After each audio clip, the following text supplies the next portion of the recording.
Assalamu alaikum. Welcome to the 17th lecture of Classics in Translation, ENG 4224. আমরা already তিনটা lecture পার করেছি covering Virgil's এনিয়েট। আজকে আমাদের মূল ফোকাস হবে বুক 6 ভার্জিলস এনিয়েট। এই এপিকের আমরা 6 নম্বর চ্যাপ্টার যেটা বুক 6 সেটা আমরা কভার করার চেষ্টা করব। মূল আলোচনায় যাওয়ার আগে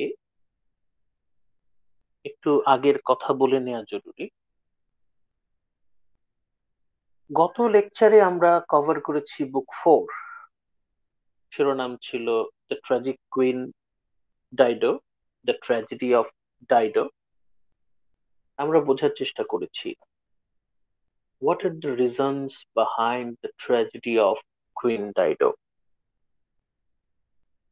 তারও আগের চ্যাপ্টারে আমাদের ফোকাস ছিল বুক 2, যেখানে আমরা জেনেছি কিভাবে ট্রয় নগরী ধ্বংস হয়ে গিয়েছিল।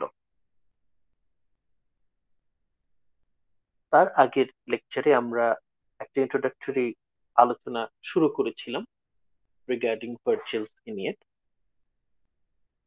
সেই হিসেবে let's have a review an overall discussion on epic so far. এই যে আমরা এই পর্যন্ত এলাম, কি কি আমরা আলোচনা করে এসেছি এর মধ্যে। বুক 1 was about Aeneas's encounter with a storm, a great storm। আমরা দেখেছি যে জুনো কিভাবে ভয়ঙ্কর এক ঝড় পাঠিয়েছিল ইনিয়াসের জাহাজ বহরকে ধ্বংস করে দেওয়ার জন্য। সেই ভয়ঙ্কর ঝড়ে কবলে পড়ে ইনিয়াস, তাদের যাওয়ার কথা ছিল ইটালি। তারা ইটালিতে পৌঁছাতে ব্যর্থ হয় এবং তারা আফ্রিকার কার্থেজে এসে তারা আশ্রয় গ্রহণ করে। They're cast shore at Carthage. Book 2, যেটা আমরা ডিটেইলসে করেছি, সেখানে আমরা দেখতে পাচ্ছি the hero Aeneas tells Dido of his escape from Troy, burning city of Troy। যে ট্রয় নগরী ধ্বংস হয়ে যাচ্ছে, সেই ট্রয় নগরী থেকে কিভাবে এনিয়াস তারা পালিয়ে এলো, সেই পালিয়ে আসার গল্প। একই সাথে আমরা ট্রয় নগরী ভাবে ধ্বংস হয়েছিল তার বিস্তারিত বর্ণনা আমরা এই বুক 2 তে পাই। থার্ড বুক যেটা, এটা আমরা আমরা সংক্ষেপে আলোচনা করেছি কিভাবে 7 বছর, ফর 7 years, এনিয়াস এবং তার সঙ্গী সাথীরা কিভাবে সমুদ্রের উপর ভেসে বেরিয়েছে। It was Jupiter's order that only in Italy they can establish their city। Italy ছাড়া অন্য কোথাও তারা তাদের বাড়িঘর স্থাপন করতে পারবে না। বিষয়টা ছিল the order, direct order from Jupiter. Jupiter তাদেরকে একদম কড়া নির্দেশ দিয়েছিল যে কোনোভাবেই ইটালি ছাড়া অন্য কোথাও তাদের বাড়িঘর অথবা তাদের শহরটা প্রতিষ্ঠা করা যাবে না। এবং জুপিটারের সেই কথা তারা মাঝখানে অমান্য করতে চেয়েছিল। ইটালি ছাড়া তারা অন্য কোথাও, অন্য বিভিন্ন জায়গায় তারা চেষ্টা করেছিল তাদের বাড়িঘর স্থাপন করার জন্য, তাদের শহর প্রতিষ্ঠা করার জন্য, কিন্তু নানা রকম প্রাকৃতিক দুর্যোগ, বিপদ, দৈত্য দানব, নানা রকম সমস্যার মধ্যে তারা পড়ে যায়। এই থার্ড বুকেই আমরা দেখতে পাই ইনিয়াস তার বাবাকে হারায়, বার্ধক্যজনিত কারণে অ্যানকাইসেস ডাই। এরপর গত লেকচারে, ইন লেকচার 16, আমরা ডিটেইলে বুক 4 বোঝার চেষ্টা করেছি। আমরা সেখানে বিস্তারিত আলোচনা করেছি কিভাবে কুইন ডাইডো ইনিয়াসের প্রতি আসক্ত হয়ে পড়ে। আমরা এটাকে ভালোবাসা না বলে আমরা এটাকে আসক্তি বলতে পারি, addiction. Dido was addicted to Aeneas. যদিও it was not a natural fascination, it was actually designed by Venus. এটা ভিনাসের চক্রান্ত ছিল। ছেলের সিকিউরিটিস, ছেলের অস্তিত্বের নিরাপত্তার জন্য ডাইডোকে ব্যবহার করেছিল ভিনাস।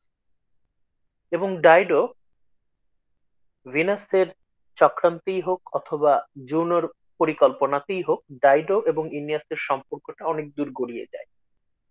বেশ কিছুদিন ডাইডো এবং ইনিয়াস তারা একসাথে বসবাস করে, এবং যতদিন যায় ইনিয়াসের প্রতি ডাইডোর অ্যাডিকশন, অবসেশন ততই বাড়তে থাকে। একটা সময় ইনিয়াসের প্রতি ডাইডো এতটাই পাগল হয়ে যায়, এতটাই আসক্ত হয়ে পড়ে যে সে তার সমস্ত দায়িত্ব, রানী হিসেবে তার সমস্ত দায়িত্ব সে অবহেলা করে, এবং এনিয়াসের প্রতি সে চরমভাবে আসক্ত হয়ে যায়। এতটাই আসক্ত হয়ে যায় সে তার সামাজিক সামাজিক মান সম্মান, এমনকি রাজনৈতিক বিভিন্ন সুবিধা অসুবিধার বিষয়েও সে ভুলে যায়। ধীরে ধীরে আমরা দেখেছি কিভাবে Dido from high respectable position, সম্মানিত উঁচু আসন থেকে কিভাবে সে একটু একটু করে ধ্বংসের মুখে পতিত হয়। কোথায় ছিল? আমরা গত ক্লাসে আলোচনা করেছি যে আফ্রিকান সোসাইটিতে আফ্রিকান যিনি এম্পায়ার, উনি ছিলেন সবচেয়ে বেশি সম্মানিত, সবচেয়ে বেশি সমীহ করা হতো তাকে। তারপরেই ছিলেন কুইন ডাইডো। একজন নারী হিসেবে ওই তৎকালীন আফ্রিকান সমাজে ডাইডোর যে সম্মান, সেটা সত্যিই ছিল ঈর্ষণীয়। ডাইডো সেই তার সম্মান কিভাবে ধীরে ধীরে ধীরে ধীরে হারিয়ে ফেলে। কোথায় ছিল তার সম্মান?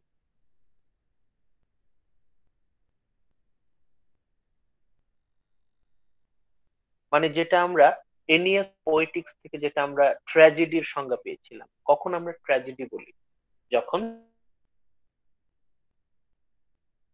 ফলস ইনটু ক্যাটাস্ট্রফি, ধ্বংসের মুখে পতিত হয়। কারণ কি? কারণ হচ্ছে তার ব্যক্তিগত চারিত্রিক দুর্বলতা। এইখানে ডাইডো তারও কিছু চারিত্রিক দুর্বলতা ছিল। ডাইডো সে ইনিয়াসের প্রতি অতিরিক্ত পরিমাণে আসক্ত ছিল। Dido could not control her emotions. Dido তার আবেগকে নিয়ন্ত্রণ করতে পারেনি। তার এই যে লাগামহীন আসক্তি ইনিয়াসের প্রতি, এটাই কিন্তু তার পতনের অন্যতম প্রধান কারণ। আরো বিভিন্ন কারণ ছিল, এটা অন্যতম প্রধান কারণ। সো ডাইডোস প্যাশন ফর ইনিয়াস, এটা আমরা বিস্তারিত দেখতে পাই বুক 4-এ, যেটা আমরা গত ক্লাসে আলোচনা করেছি। তারপর আমরা জেনেছি কিভাবে জুপিটার এনিয়াসকে খুব দ্রুত কার্থেজ ছেড়ে চলে যেতে বলে। আর জুপিটার্স কমান্ড, এনিয়াস বাধ্য হয় ডাইডোকে ছেড়ে চলে যেতে। এনিয়াসের সাথে সামনে আর কোনো পথ খোলা ছিল না। ডাইডোকে ছেড়ে চলে যাওয়া ছাড়া এনিয়াসের আর কোনো পথ খোলা ছিল না। ডাইডো চরমভাবে ভেঙে পড়ে, সে মানসিকভাবে অসুস্থ হয়ে যায়, এবং একটা সময় সে আর নিজেকে রক্ষা করতে পারে না, সে আত্মহত্যা করে। Dido kills herself. ডাইডো কিন্তু আত্মহত্যা করে। এখন ডাইডোর তার আত্মহত্যা ছাড়া আর কোনো পথ ছিল কিনা সেটা অবশ্য বিতর্কের বিষয়। তাহলে আমরা গত ক্লাসে বলেছিলাম যে ডাইডোর এই যে করুণ পরিণতি, ডাইডোর এই চরম দুর্দশাগ্রস্ত পরিণতির জন্য কারা দায়ী? কারা কারা দায়ী? আমরা প্রথমেই বলেছিলাম, ইনিয়াসের মা, আই থিংক। হ্যাঁ, এনিয়াসের মা ভিনাস। এটা ছিল ভিনাস প্রথম, উনি ওই আগুনটা জ্বালালেন। Venus was the first person.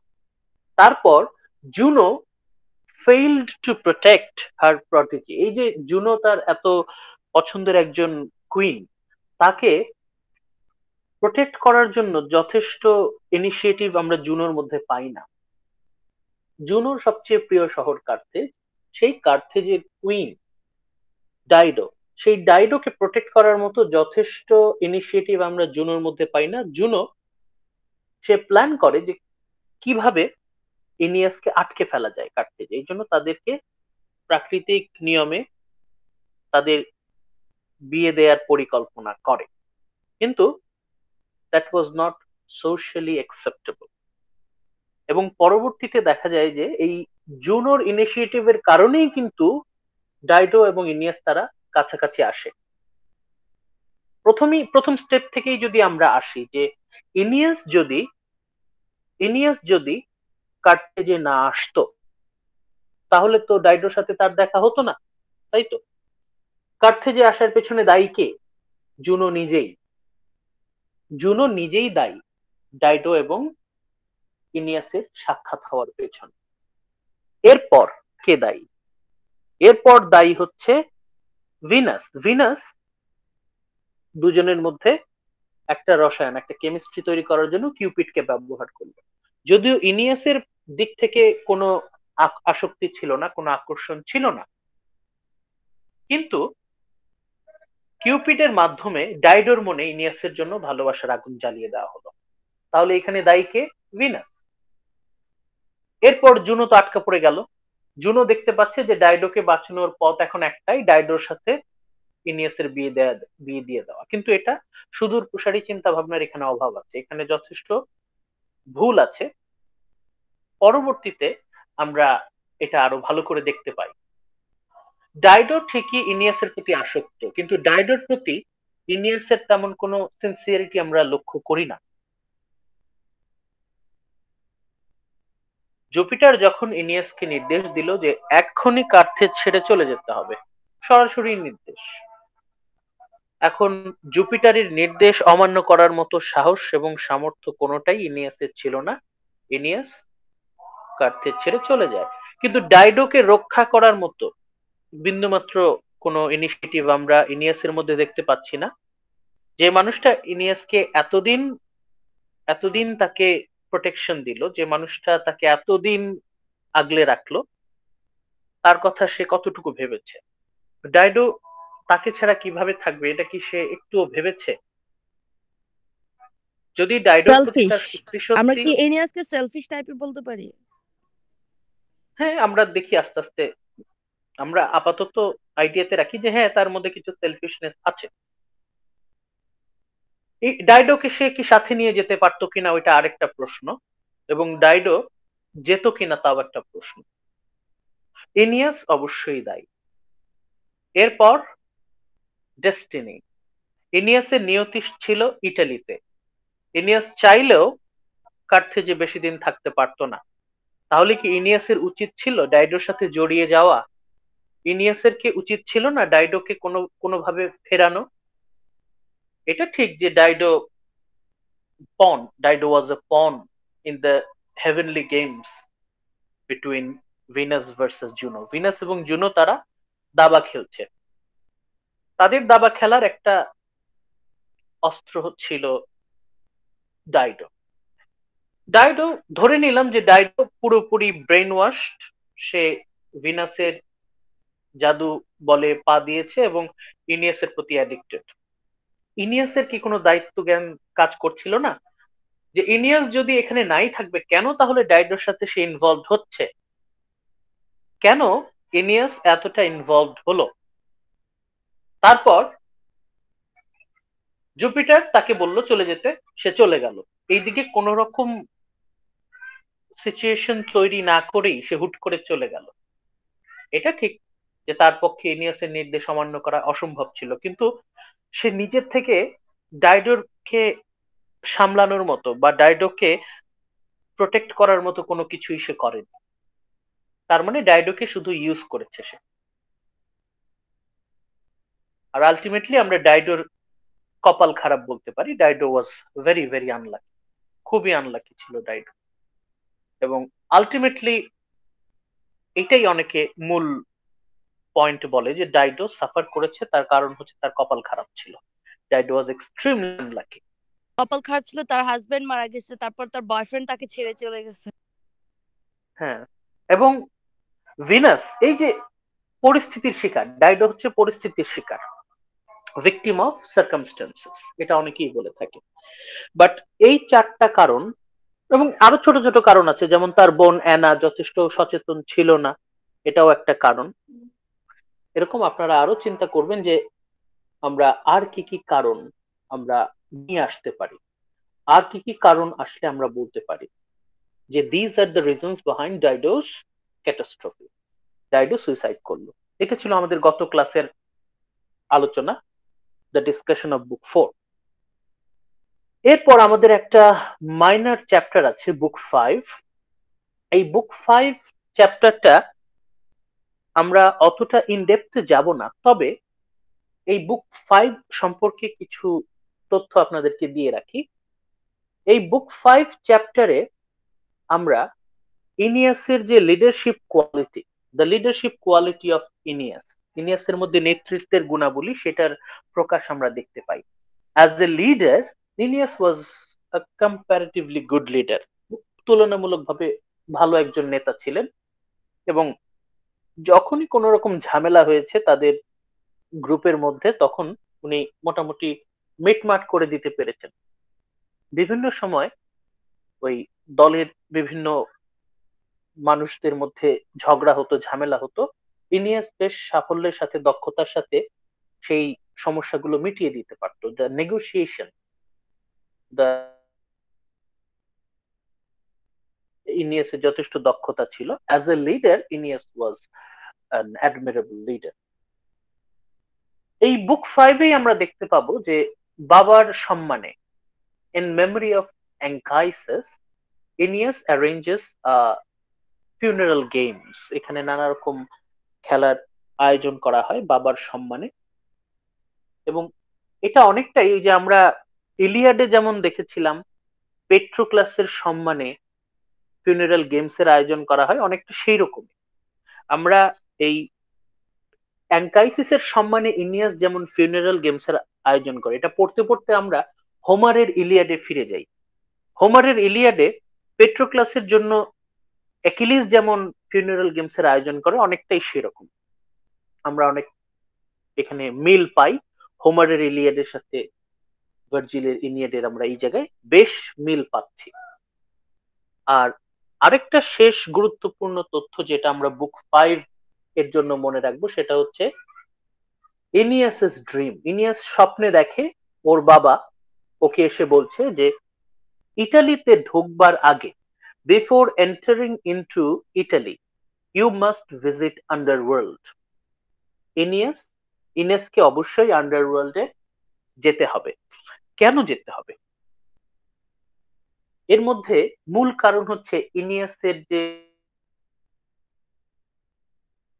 ছিল, বিভিন্ন কারণে ইনিয়াসের মধ্যে সেই উদ্দীপনা আর কাজ করছিল না। এই যে তার সামনে এত উজ্জ্বল ভবিষ্যৎ অপেক্ষা করছে, রোমান সিভিলাইজেশনের ফাউন্ডেশন সে ভিত্তি প্রস্তর স্থাপন করবে। এখন এই যে বড় উজ্জ্বল ভবিষ্যৎ তার সামনে, এই ভবিষ্যৎ তাকে খুব বেশি আকর্ষণ করতে পারছিল না। কেন? কারণ ইনিয়াস ভেঙে পড়েছিল। বিশেষ করে ডাইডোকে ছেড়ে আসার পর সে তো ইমোশনালি যথেষ্ট রেস্টলেস ছিল, নাম্বার ওয়ান। আর হচ্ছে তার দলের অনেকেই, তার দলের অনেকেই, অনেক ট্রোজান, তারা আর সমুদ্রে ফিরে যেতে চাচ্ছিল না। অনেকেই এই যেখানে ফিউনারাল গেমস হচ্ছে সিসিলিতে, এখানেই তারা আর থেকে যাবে, তারা আর কোথাও যাবে না। মানে একটা ভাঙন আমরা লক্ষ্য করি। এর মধ্যে জুনো আরেকটা কাণ্ড করে, ইরিসকে পাঠিয়ে বেশ কিছু জাহাজে আগুন ধরিয়ে দেয় এবং বেশ কিছু জাহাজ ক্ষতিগ্রস্ত হয়। সব মিলিয়ে ইনিয়াস খুব হতাশ ছিল, ডিপ্রেসড ছিল, ফ্রাস্ট্রেটেড ছিল।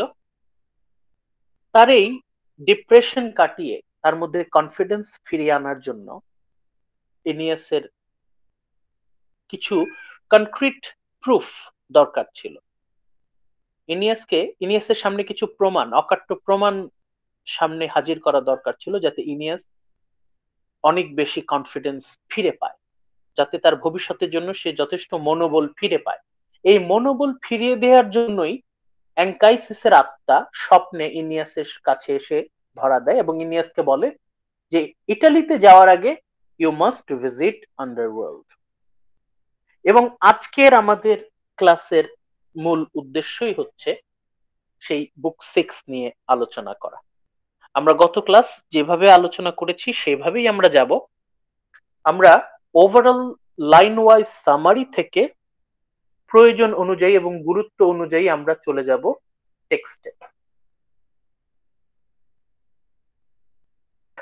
লেকচার 17 আমরা শুরু করি তবে। বুক 6, slide 1, line 1 to line 41. The Trojans arrive in Italy at Cumae. 7 বছরের কঠিন পরীক্ষা শেষে, হাজার হাজার মাইল সমুদ্রে ভাসার পর অবশেষে ট্রোজানরা ইটালিতে পৌঁছালো। ইটালির কুমেই এলাকায় তারা এসে পৌঁছালো। ইটালিতে পৌঁছার পর ইনিয়াস ডিরেকশন অনুযায়ী চলে গেল সিবিল নামে এক প্রফেটেসের কাছে। Aeneas goes to consult the Sibyl at Apollo's temple. Apollo টেম্পলে একজন প্রফেটেস, আমরা ক্যাসেন্ড্রাকে অলরেডি চিনেছি, ক্যালকাসের কথা মনে থাকার কথা। এরা প্রফেটেস, এরা হচ্ছে অতীত বর্তমান ভবিষ্যৎ সব জানে। এনিয়াস একা একা আন্ডারওয়ার্ল্ড প্রবেশ করতে পারতো না। এনিয়াসকে সাহায্য করার জন্য একজন ছিল সিবিল। এই সিবিলকে খোঁজার জন্য এনিয়াস চলে গেল অ্যাপোলোর মন্দিরে। অ্যাপোলোর মন্দিরটা অপূর্ব সুন্দর এক মন্দির। He gazes in admiration at the pictures on the temple doors and is called into the temple by the Sibyl. CIBIL তাকে অ্যাপোলোর মন্দিরে স্বাগত জানায়। The Sibyl in her cave goes into a prophetic trance. ইনিয়াসের মুখোমুখি হওয়ার পর সিবিল হঠাৎ করে ওর মধ্যে এক অদ্ভুত অস্থিরতা তৈরি হলো।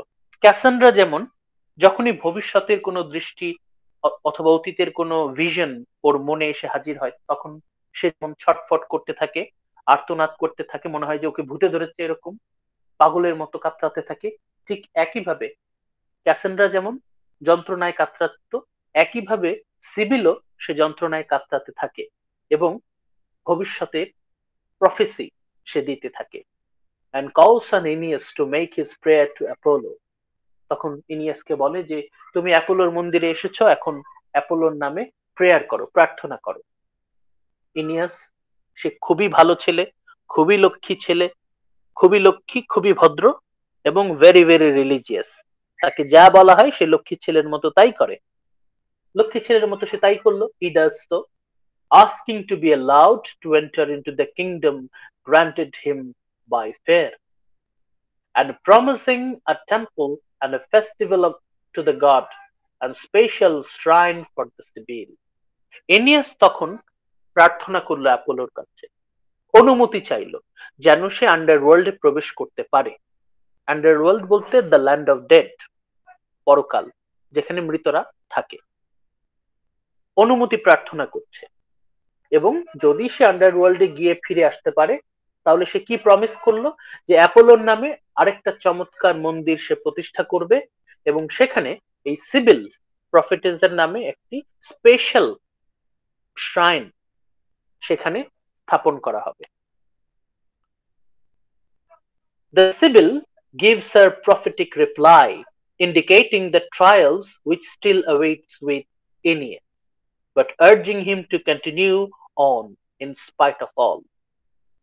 তখন সিবিলের মাধ্যমে ইনিয়াস জানতে পারলো যে তার সামনে আরো অনেক বড় বড় পরীক্ষা, আরো কঠিন পরীক্ষা অপেক্ষা করছে।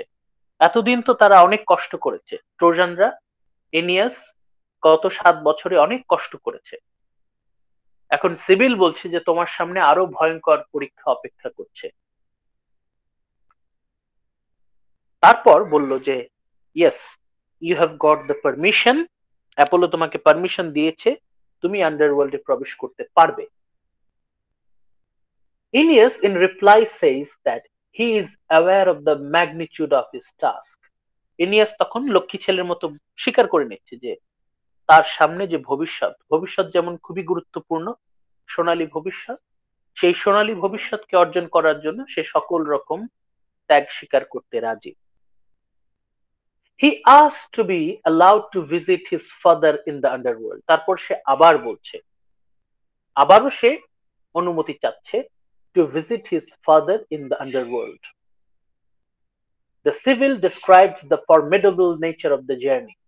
তখন সিবিল তাকে বিস্তারিত বিবরণ দিচ্ছে যে কিভাবে যেতে হবে, বিস্তারিত বিবরণ দিচ্ছে কিভাবে আন্ডারওয়ার্ল্ডে প্রবেশ করতে হবে, and states the two prerequisite. আন্ডারওয়ার্ল্ডে প্রবেশ করতে হলে দুটো পূর্ব শর্ত আছে, দুইটা শর্ত মানতে হবে। দুইটা শর্ত মানলে তবেই ইনিয়াস আন্ডারওয়ার্ল্ডে প্রবেশ করে তার বাবার আত্মার সাথে দেখা করতে পারবে। প্রিরিকুইজিট নাম্বার 1, প্রথম শর্ত, the acquisition of the golden bough. একটা সোনার ডাল আছে, গোল্ডেন ব্রাঞ্চ, গাছের ডাল, ওটাকে বলে বাউ, সোনালী ডাল। একটা সোনালী ডাল আছে, এই গোল্ডেন বাউ এটা কালেক্ট করতে হবে। এই ডালটা না জোগাড় করতে পারলে তারা পরকালে প্রবেশ করতে পারবে না। এটা হচ্ছে শর্ত নাম্বার 1, প্রথম শর্ত। দ্বিতীয় শর্ত, the expiation of pollution incurred by the death of one of Aeneas's companion. ইনিয়াসের এক সাথী সে মারা গেছে এবং তার মৃতদেহর কারণে কিছু জায়গা দূষিত হয়ে গেছে। ওই জায়গাটা পরিষ্কার করতে হবে এবং তার মৃত যে সঙ্গী তাকে যথাযথভাবে তার ফিউনারাল করতে হবে। এই দুটো শর্ত আছে। এই দুটো শর্ত যদি ইনিয়াস ফুলফিল করতে পারে তাহলেই সে আন্ডারওয়ার্ল্ডে প্রবেশ করতে পারবে। ইনিয়াস প্রথমে যে কাজটা করলো, Aeneas finds the dead body referred to is that of মিসেনাস।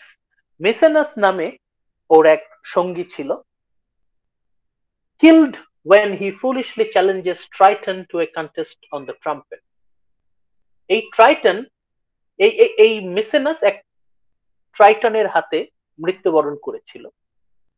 মারা যাওয়ার পর তার লাশ যেখানে সে মৃত্যুবরণ করেছে ওখানেই পড়েছিল। পড়ে থাকার কারণে ওইখানে বেশ কিছু জায়গা দূষিত হয়ে গিয়েছিল। সেই জায়গাটা ইনিয়াস পরিষ্কার করে ফেললো। He sets about organizing funeral rites for মিসেনাস। জায়গাটা পরিষ্কার করে দিল, পবিত্র করে দিল এবং মিসেনাসের সম্মানে একটা ফিউনারালের আয়োজন করা হলো। প্রথম শর্ত ফুলফিলড। এটা অ্যাকচুয়ালি দ্বিতীয় শর্ত ছিল, সে দ্বিতীয় শর্তই আগে ফুলফিল করলো। এবার প্রথম শর্ত যথেষ্ট জটিল। বিশাল এক জঙ্গল, হাজার হাজার হাজার হাজার গাছ। এই গাছের মধ্যে যে কোনো একটা গাছ আছে, সেই গাছের ডালে ছোট্ট একটা ডাল আছে গোল্ডেন, স্বর্ণালী। এটা খুঁজে বের করা প্রায় মানে খড়ের গাদায় সুই খোঁজার মতো, নিডল ইন এ হেইস্টাক। এখন ইনিয়াস এই বিশাল জঙ্গলে এত হাজার হাজার গাছের ভিড়ে কিভাবে সেই স্বর্ণালী ডাল খুঁজে বের করবে? সে তো ঘাবড়ে গেল। তারপর ইনিয়াস নার্ভাস হয়ে গেল এবং সে জুপিটারের নামে প্রার্থনা শুরু করলো যে কিভাবে সে পারবে। যখনই ইনিয়াস কোনো বিপদে পড়ে সে কোনো বিন্দুমাত্র সময় নষ্ট না করে সে প্রার্থনা শুরু করে। যখনই ইনিয়াস বিপদে পড়ে তখনই সে প্রার্থনা করে। প্রেয়ার হচ্ছে তার মূল অস্ত্র এবং সে যখনই প্রার্থনা করে খুব তাড়াতাড়ি তার প্রার্থনা কবুল হয়ে যায়। ইনিয়াস প্রেয়ার করতে না করতেই জুপিটার দুটো ঘুঘু পাখি পাঠালো, 2 doves. Aeneas is guided to the golden bough by 2 doves. He picks it and takes it to the Sibyl. তাহলে আমরা এখানে মোটামুটি বুঝতে পারছি যে ইনিয়াস কতখানি lucky. Aeneas is very very lucky, he was the chosen one. সে যখনই প্রার্থনা করছে তার প্রার্থনা কবুল হয়ে যাচ্ছে। অত বড় একটা জঙ্গলে স্বর্ণের ডাল খুঁজে বের করা এটা প্রায় অসম্ভব কাজ ছিল এবং সেটা সে খুঁজে পেল। কিভাবে খুঁজে পেল? প্রার্থনার মাধ্যমে।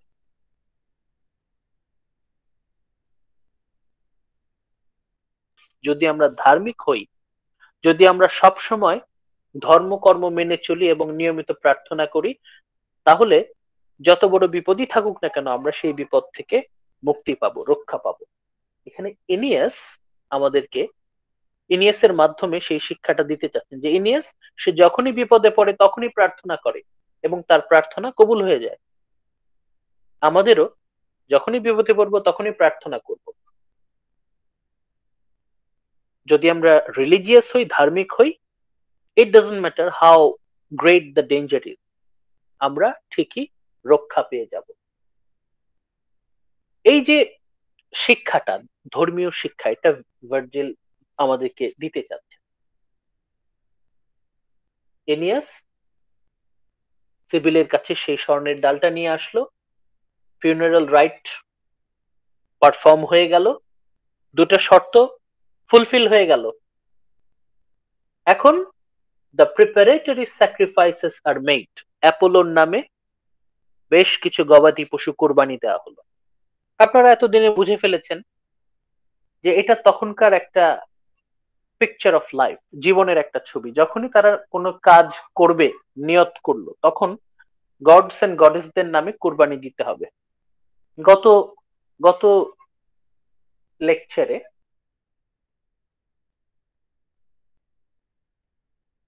ডায়ডোকে বলল যে ঠিক আছে, তুমি ইনিয়াসের সাথে সম্পর্কটা এগিয়ে নিয়ে যাও। ডায়ডো যখন নিয়ত করলো যে ইনিয়াসকে সে প্রপোজ করবে, তখন সে কিন্তু কোরবানি দিয়েছিল গডস এন্ড গডেসদের নামে। একইভাবে এখানে ইনিয়াস যখন আন্ডারওয়ার্ল্ডে যাবে, তখনও কিন্তু সে স্যাক্রিফাইসের আয়োজন করেছে in honour of god Apollo. Sir আমাদের সমাজেও কিন্তু এরকম দেখা যায় যে কোনো কিছু শুরু করার আগে কোরবানি দিয়ে, আল্লাহর নামে কোরবানি দিয়ে সেটা হচ্ছে মানুষকে খাওয়ায় সেটা শুরু করা হয়। হ্যাঁ, এটা অনেক পুরাতন প্র্যাকটিস। মানে এটা এখানে ভার্জিল তখনকার রিলিজিয়াস কাস্টমটাও আমাদেরকে কিছুটা বোঝাচ্ছে। এটা শুধুমাত্র ইনিয়াসের কাস্টম না, এটা হচ্ছে ভার্জিল যে সময় বেঁচে ছিলেন তখনকারও কাস্টম। বড় কোনো কাজ শুরু করার আগে গডস এন্ড গডেসদের নামে স্যাক্রিফাইস দেয়া, এটা একটা কাস্টম, এটা একটা কালচার আমরা বলতে পারি। কোরবানি দেওয়ার পর, স্যাক্রিফাইস কমপ্লিট হওয়ার পর, Aeneas and Sibyl they enter the underworld together, তারা একসাথে আন্ডারওয়ার্ল্ডে প্রবেশ করে। The poet invokes the gods of the underworld. বিষয়, ওইদিকে ইনিয়াস আন্ডারওয়ার্ল্ডে প্রবেশ করছে, এইদিকে ভার্জিল সে কিন্তু বর্ণনা দিচ্ছে। আন্ডারওয়ার্ল্ডের বর্ণনা দেওয়ার সময় আন্ডারওয়ার্ল্ডের যে গড হেইডিস, প্লুটোকে সম্মান করে কিছু কথা বলতে হয়। এইখানে ভার্জিল যখন আন্ডারওয়ার্ল্ডের বর্ণনা শুরু করতে যাচ্ছে, শুরুতেই প্লুটোর নামে বেশ ভালো ভালো কথা সে বলে নিচ্ছে। ইনভোকেশন টু প্লুটো, যাতে to permit him to tell the journey, Virgil যাতে সুন্দর করে জার্নিটা এক্সপ্রেস করতে পারে, এক্সপ্লেইন করতে পারে, সেটার অনুমতি ভার্জিল নিয়ে নিচ্ছে প্লুটোর কাছ থেকে। বড় কোনো গল্প শুরুর আগে আমাদের কালচারেও পুঁথিতে দেখবেন আল্লাহ রাসূলের নাম নেয়, হিন্দুরা বিভিন্ন দেব দেবতার নাম নেয়। এখানে ভার্জিলও প্লুটোর নামে আন্ডারওয়ার্ল্ডের কাহিনী বলা শুরু করলো। এটা কিন্তু একটা কালচার। এরপর আমরা একটা অন্যরকম বর্ণনা খুঁজে পাই, সাম otherworldly fantasy description. At the entrance, Aeneas and Sibyl are confronted by various horrible shapes. আন্ডারওয়ার্ল্ডে প্রবেশ করতে গিয়ে তারা ভয়ঙ্কর ভয়ঙ্কর আকৃতির কিছু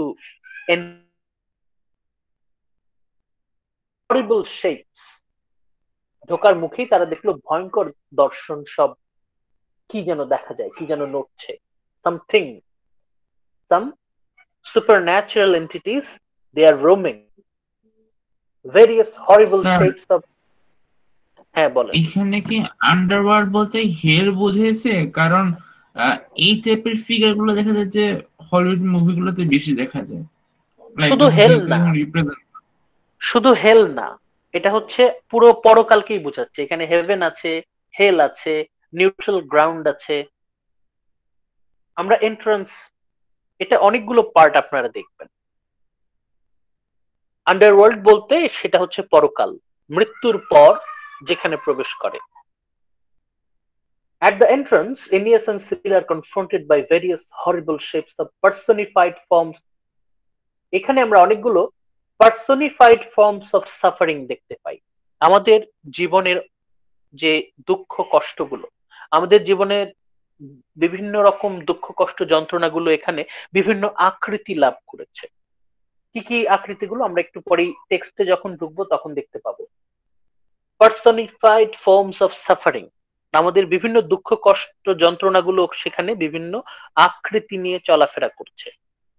And a host of monstrous and unnatural creatures of mythology, এমন রূপকথার যে বিভিন্ন ভয়ঙ্কর দর্শন দানবগুলো তারা চলাফেরা করছে। এই জায়গায় আমরা একটু টেক্সটে চলে যাব, এখানে টেক্সটে যাওয়াটা জরুরি। আমরা রবার্ট ফেগলস এর পিডিএফ ভার্সন পেজ নাম্বার 180 180 চলে যাব।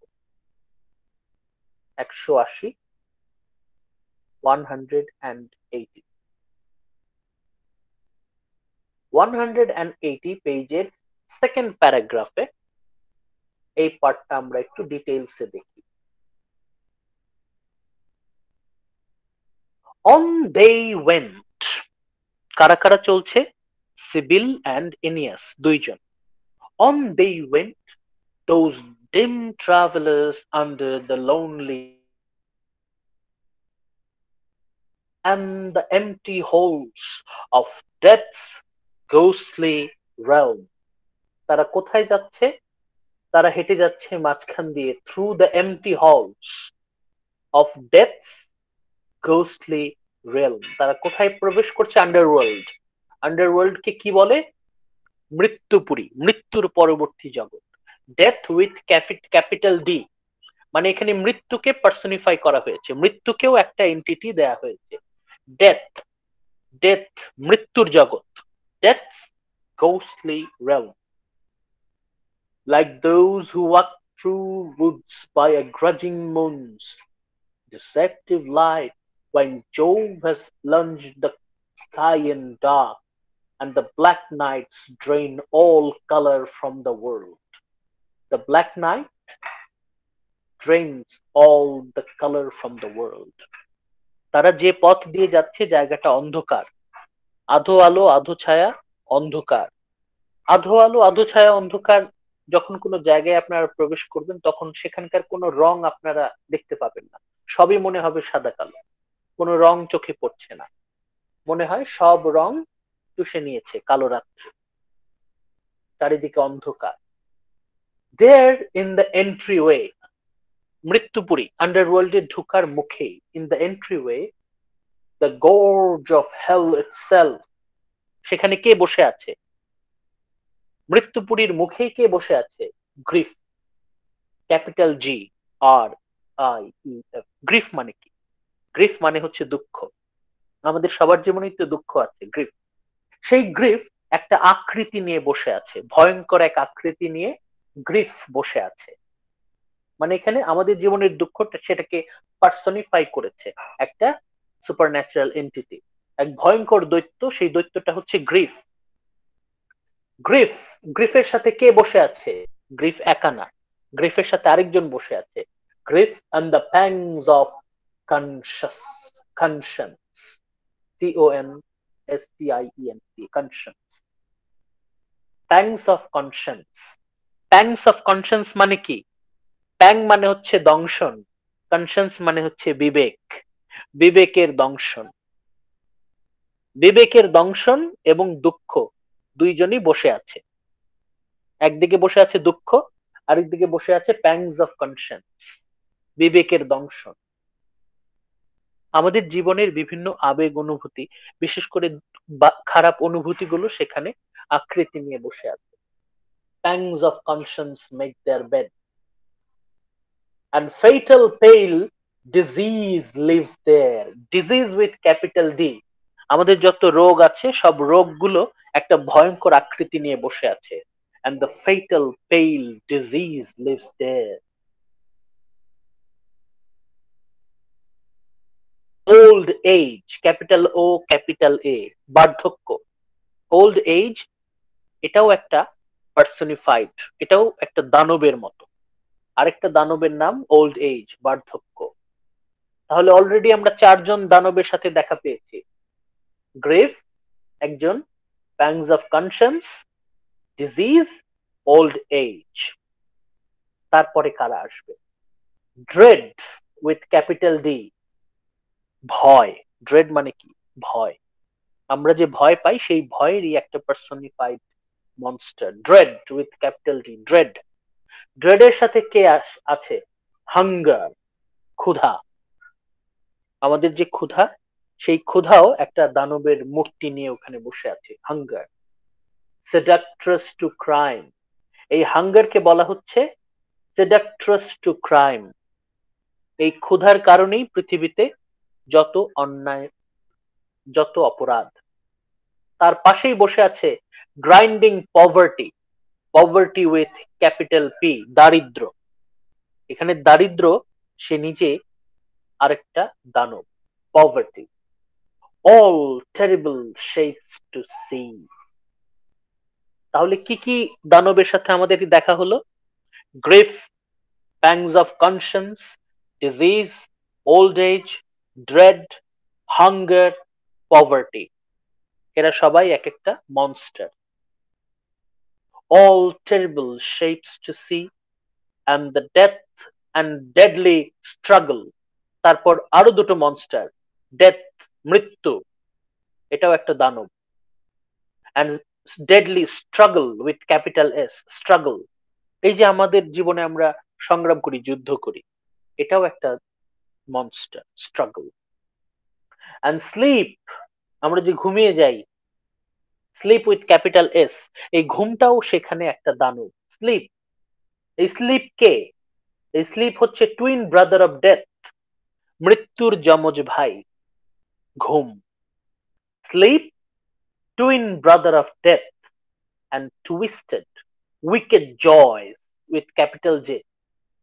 আমরা যেসব উইকেড জয় বলতে কিছু কিছু আনন্দ আছে যেগুলো হচ্ছে অন্যায় আনন্দ, সেই অন্যায় আনন্দ, wicked joys, and facing them at the threshold. এরপর আরো কারা আসছে? আরো সব দৈত্য দানব। ওয়ার উইথ ক্যাপিটাল ডব্লিউ, যুদ্ধ, ওয়ার। ওয়ারের পর drive with to death, and Furies with capital F, Furies iron chambers. তারপর and mad raging strife, দুর্দশা, suffering, strife with capital S, এটাও একটা monster, whose blood stained headbands not has snaky lock।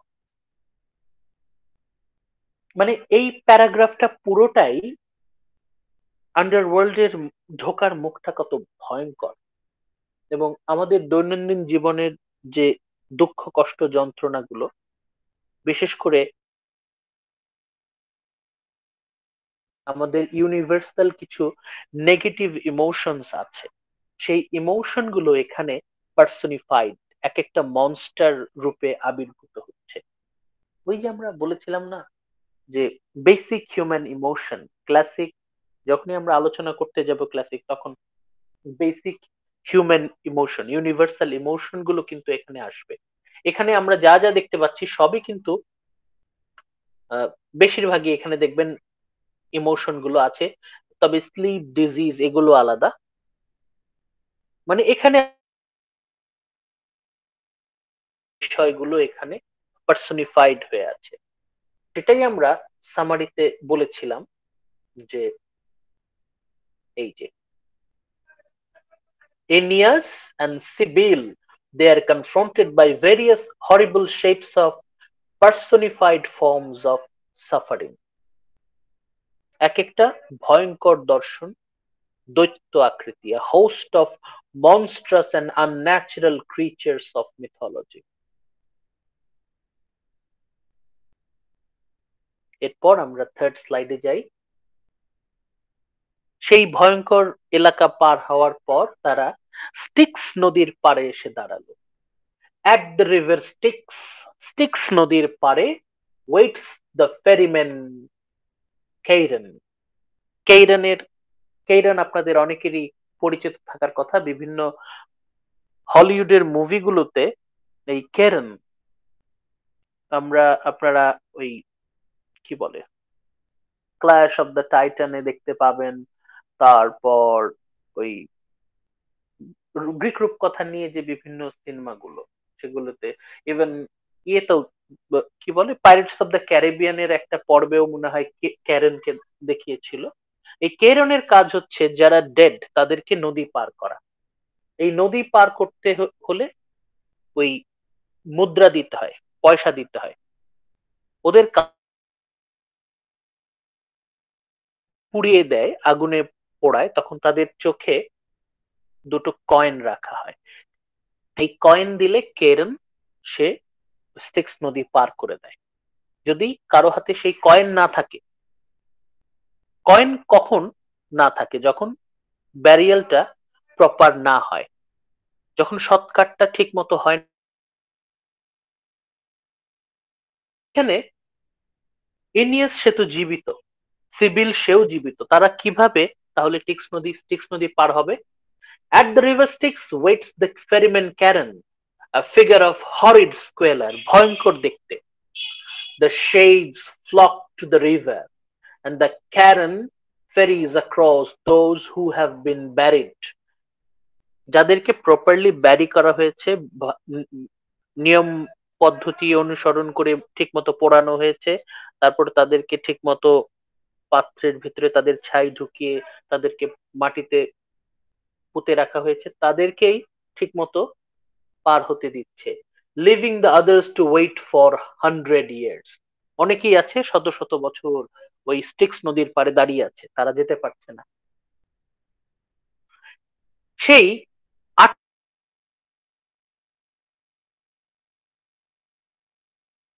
তাদের মধ্যে Aeneas meets the ghost of his helmsman Palinurus. এদের মধ্যে ইনিয়াসের এক কর্মচারী প্যালিনারাসকে দেখতে পেল। প্যালিনারাসের ব্যারিয়াল ঠিক মতো হয়নি, তার হাতে কয়েন নাই, সে পার হতে পারছে না, কারণ তাকে এক পার থেকে আরেক পারে নেবে না। And here's the story of his death. এবং এনিয়াস আসলে জানতো না প্যালিনারাস কিভাবে মৃত্যুবরণ করেছিল। প্যালিনারাস তার মৃত্যুর ঘটনা এনিয়াসকে বলে। প্যালিনারাস তখন এনিয়াসের কাছে খুব কাকুতি মিনতি করে যে তার তার ব্যারিয়ালটা যেন ঠিক মতো হয়। যতদিন পর্যন্ত প্যালিনারাসের সৎকার ঠিক মতো হবে না, ততদিন সে ওই স্টিক্স নদীর পাড়ে আটকা পড়ে থাকবে, সে কোথাও যেতে পারবে না। or to be taken across Styx although unburied, অথবা কোনোভাবে যদি প্যালিনারাসের আত্মাকে স্টিক্স নদীর ওই পারে নিয়ে যাওয়া যায়। খুব কাকুতি মিনতি করছে প্যালিনারাস, কিন্তু ইনিয়াসের হাতে তো সেই সময় এখন নাই। ইনিয়াস যদিও খুব মানে ওর মন খারাপ হচ্ছে, কিন্তু কিছু করার নাই। এখন ইনিয়াস কিভাবে তাকে নিয়ে পার হবে? ওর হাতে তো এখন, সে তো অন্য কাজে এসেছে, সে তো সেই কাজ বাদ দিয়ে এই কাজ করতে পারে না। CIBIL replies that this is impossible. CIBIL বলছে এখন এটা সম্ভব না কোনোভাবেই। প্যালিনারাস তার ব্যাড লাক, কোনোভাবেই এখন তাকে সাহায্য করা সম্ভব না। She consoles him by telling him that the cape where he died will bear his name forever. তখন সিবিল বলছে প্যালিনারাস তুমি যে এলাকায়, তুমি যে অন্তরীপ, কেপ বলতে অন্তরীপ বোঝায়, ওই ত্রিভুজাকৃতি দ্বীপের মতো সমুদ্রের সাথে যেটা মিলে যায়, সেই অন্তরীপে তুমি যে জায়গায় মারা গেছো ওই জায়গাটা তোমার নামে নামকরণ হবে, তুমি ভয় পেও না। এবং ওয়েট, তোমার সময় আসবে, ধৈর্য ধরতে বললো প্যালিনারাস। এই জায়গায় ইনিয়াস প্যালিনারাসের জন্য তার যে সিম্প্যাথি, এটার কারণে আমরা ইনিয়াসকে মনে রাখবো যে ইনিয়াস, তার মধ্যে ভালো কিছু গুণাবলী আমরা খুঁজে পাই। সে যে আগাগোড়া একজন সেলফিশ তা না, তার মধ্যে ভালো কিছু আমরা পাবো বিভিন্ন সময়। শুধু খারাপই বলবো, ভালোগুলো অ্যাপ্রিসিয়েট করবো না তা তো হয় না, সবই অ্যাপ্রিসিয়েট করবো। তারপর Aeneas and Sibyl are challenged by Charon. Charon তখন এনিয়াস অ্যান্ড সিবিলকে যেতে দিবে না, বলো যে তোমরা তো ইউ আর নট ডেড। এই স্টিক্স নদী পার হতে গেলে প্রথম যে শর্ত সেটা হচ্ছে ইউ মাস্ট ডাই, তারপর you must have a proper burial. এখন ইনিয়াস সিবিল তারা তো জীবিত, কিভাবে পার হবে এখন? তখন সিবিল ক্যারেনকে সেই যে সোনালী ডাল, গোল্ডেন বাউ, সেটা দেখালো। সেই সোনালী ডাল দেখার পর Karen ferries them across the Styx to the further shore. সেই সোনার ডাল দেখিয়ে সিবিল এবং ইনিয়াস তারা স্টিক্স নদী পার হলো। তারপর সেরবেরাস, আপনারা অনেকেই হয়তো সেই নামটা চিনেন, তিন মাথাওয়ালা ভয়ঙ্কর দর্শন এক কুকুর, three headed dogs of underworld, Cerberus. বিভিন্ন গেমে, বিভিন্ন মুভি, কার্টুনে হয়তো আপনারা সেরবেরাসকে দেখেছেন। স্যার হ্যারি পটারে কি সেরবেরাস কি দেখানো হয়েছিল? হ্যাঁ হ্যাঁ হ্যাঁ হ্যাঁ হ্যাঁ হ্যাঁ, হ্যারি পটারে আপনারা ওই প্রথম এপিসোডে সেরবেরাসকে দেখিয়েছিলেন। সেই সেই সেরবেরাস। সেরবেরাস হচ্ছে নরকের গার্ড অফ দ্য হেল বলতে না, গার্ড অফ দ্য আন্ডারওয়ার্ল্ড আমরা বলতে পারি। মানে স্টিক্স নদী পার হলে সেরবেরাসের সামনে দিয়ে যেতে হয়। Cerberus guards the far bank of the Styx, ওই পারে সেরবেরাস পাহারা দিচ্ছে। The Sibyl throws a sop to him and together with Aeneas enters the region of untimely dead.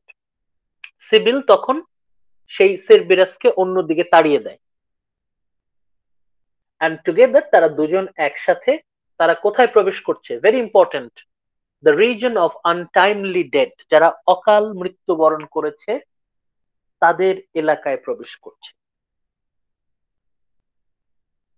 The Sibyl and Aeneas now reach limbo. Limbo হচ্ছে যারা অকালে মৃত্যুবরণ করেছে, the reason of untimely dead. এখানে কারা কারা অপেক্ষা করছে?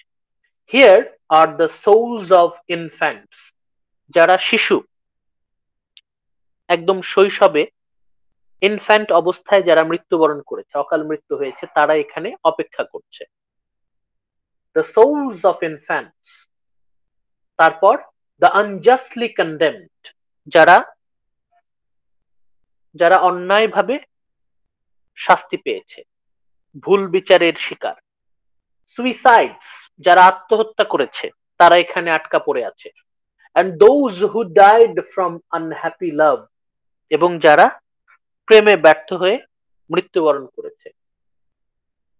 হিয়ার, এখানে তাদের সাথে কার দেখা হবে বলেন তো? Here they meet the shade of Dido. এখানে এসে ডাইডোর সাথে ইনিয়াসের আবার দেখা হচ্ছে। একটা ক্লোজার তো প্রয়োজন, তাই না? এখন ইনিয়াস ডাইডোকে যেভাবে ছেড়ে চলে গেছে, ওটা তো ঠিক মতো ক্লোজার হয়নি। এখন ডাইডোর সাথে আবার দেখা হচ্ছে, মানে এখন মোটামুটি ইনিয়াসের মনে ইচ্ছা হলো যে তাহলে বিষয়টা মিটমাট করে নেই। ওইদিকে তার কাজ হচ্ছে বাবার সাথে দেখা করা দ্রুত, কিন্তু সে ডাইডোকে দেখে আবার ভুলে গেল। ডাইডোর আত্মাকে দেখে আমাদের ইনিয়াস আবার ভুলে গেল সব। এখন ডাইডোর পিছু পিছু ইনিয়াস ছুটছে। Aeneas speaks to her in tones of deep affection and remorse. Aeneas ডাইডোর আত্মার সাথে কথা বলার চেষ্টা করছে, with deep affection and remorse, অনেক গিল্টি ফিল করছে, অনেক আদর করে স্নেহের সাথে ডাকছে ডাইডোকে। কিন্তু ডাইডো কি ফিরে তাকাবে একবারও? But she turns from him without a word. ডাইডোর আত্মা ইনিয়াসের সাথে একটা কথা বলা তো দূরের কথা, ইনিয়াসের দিকে সে একবার চোখ তুলে তাকালো না। ইম্পর্টেন্ট, এটা আমরা চলে যাব পেজ নাম্বার 185 এ। পেজ নাম্বার 185 এ আমরা যাব, সেখানে আমরা দেখব ঘটনা কি।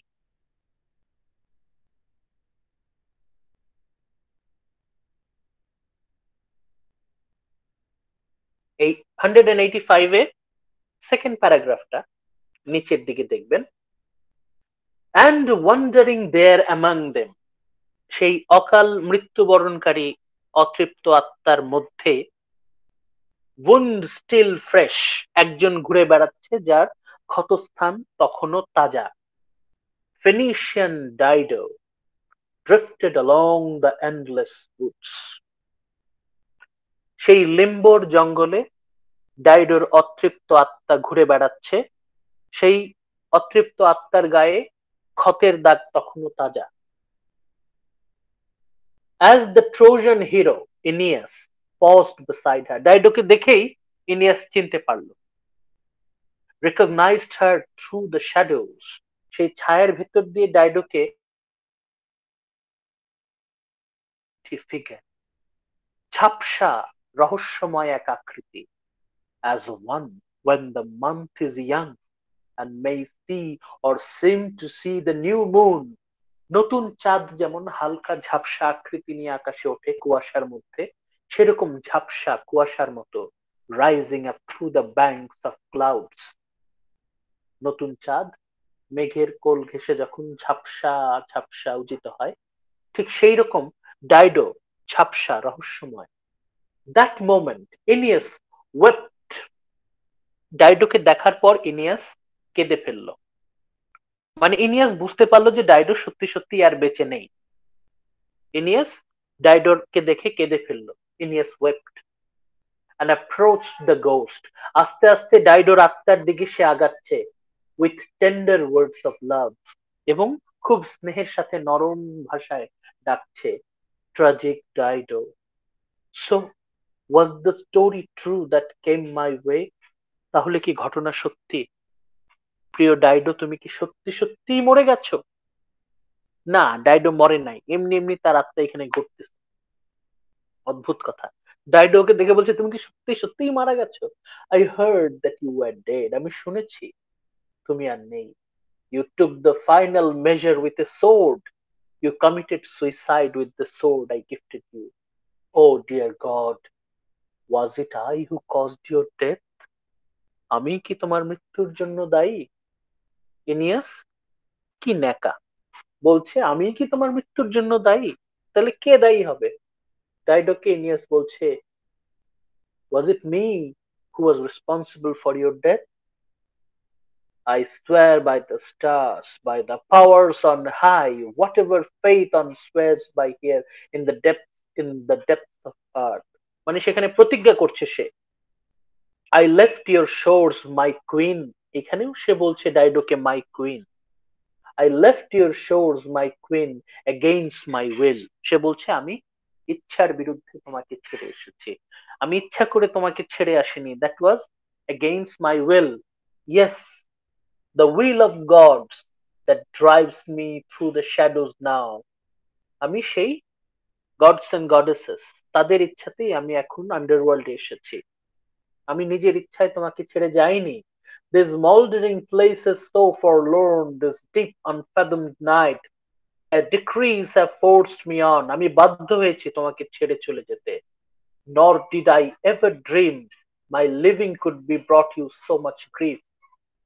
ইনিয়াস বলছে, আমি ভাবতেও পারিনি আমি তোমাকে ছেড়ে চলে এসেছি এই জন্য তুমি এত কষ্ট পাবে।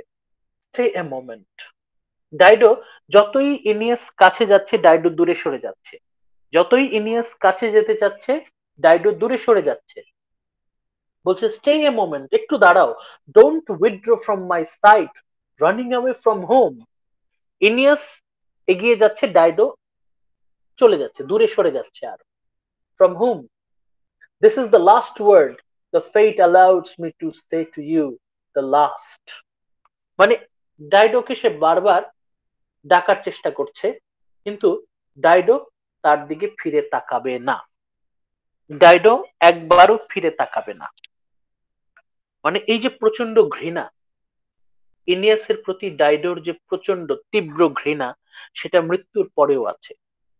ডাইডোর যে আত্মা ইনিয়াসের সাথে কোনো কথা তো বললোই না, তার দিকে ফিরেও তাকাবে না।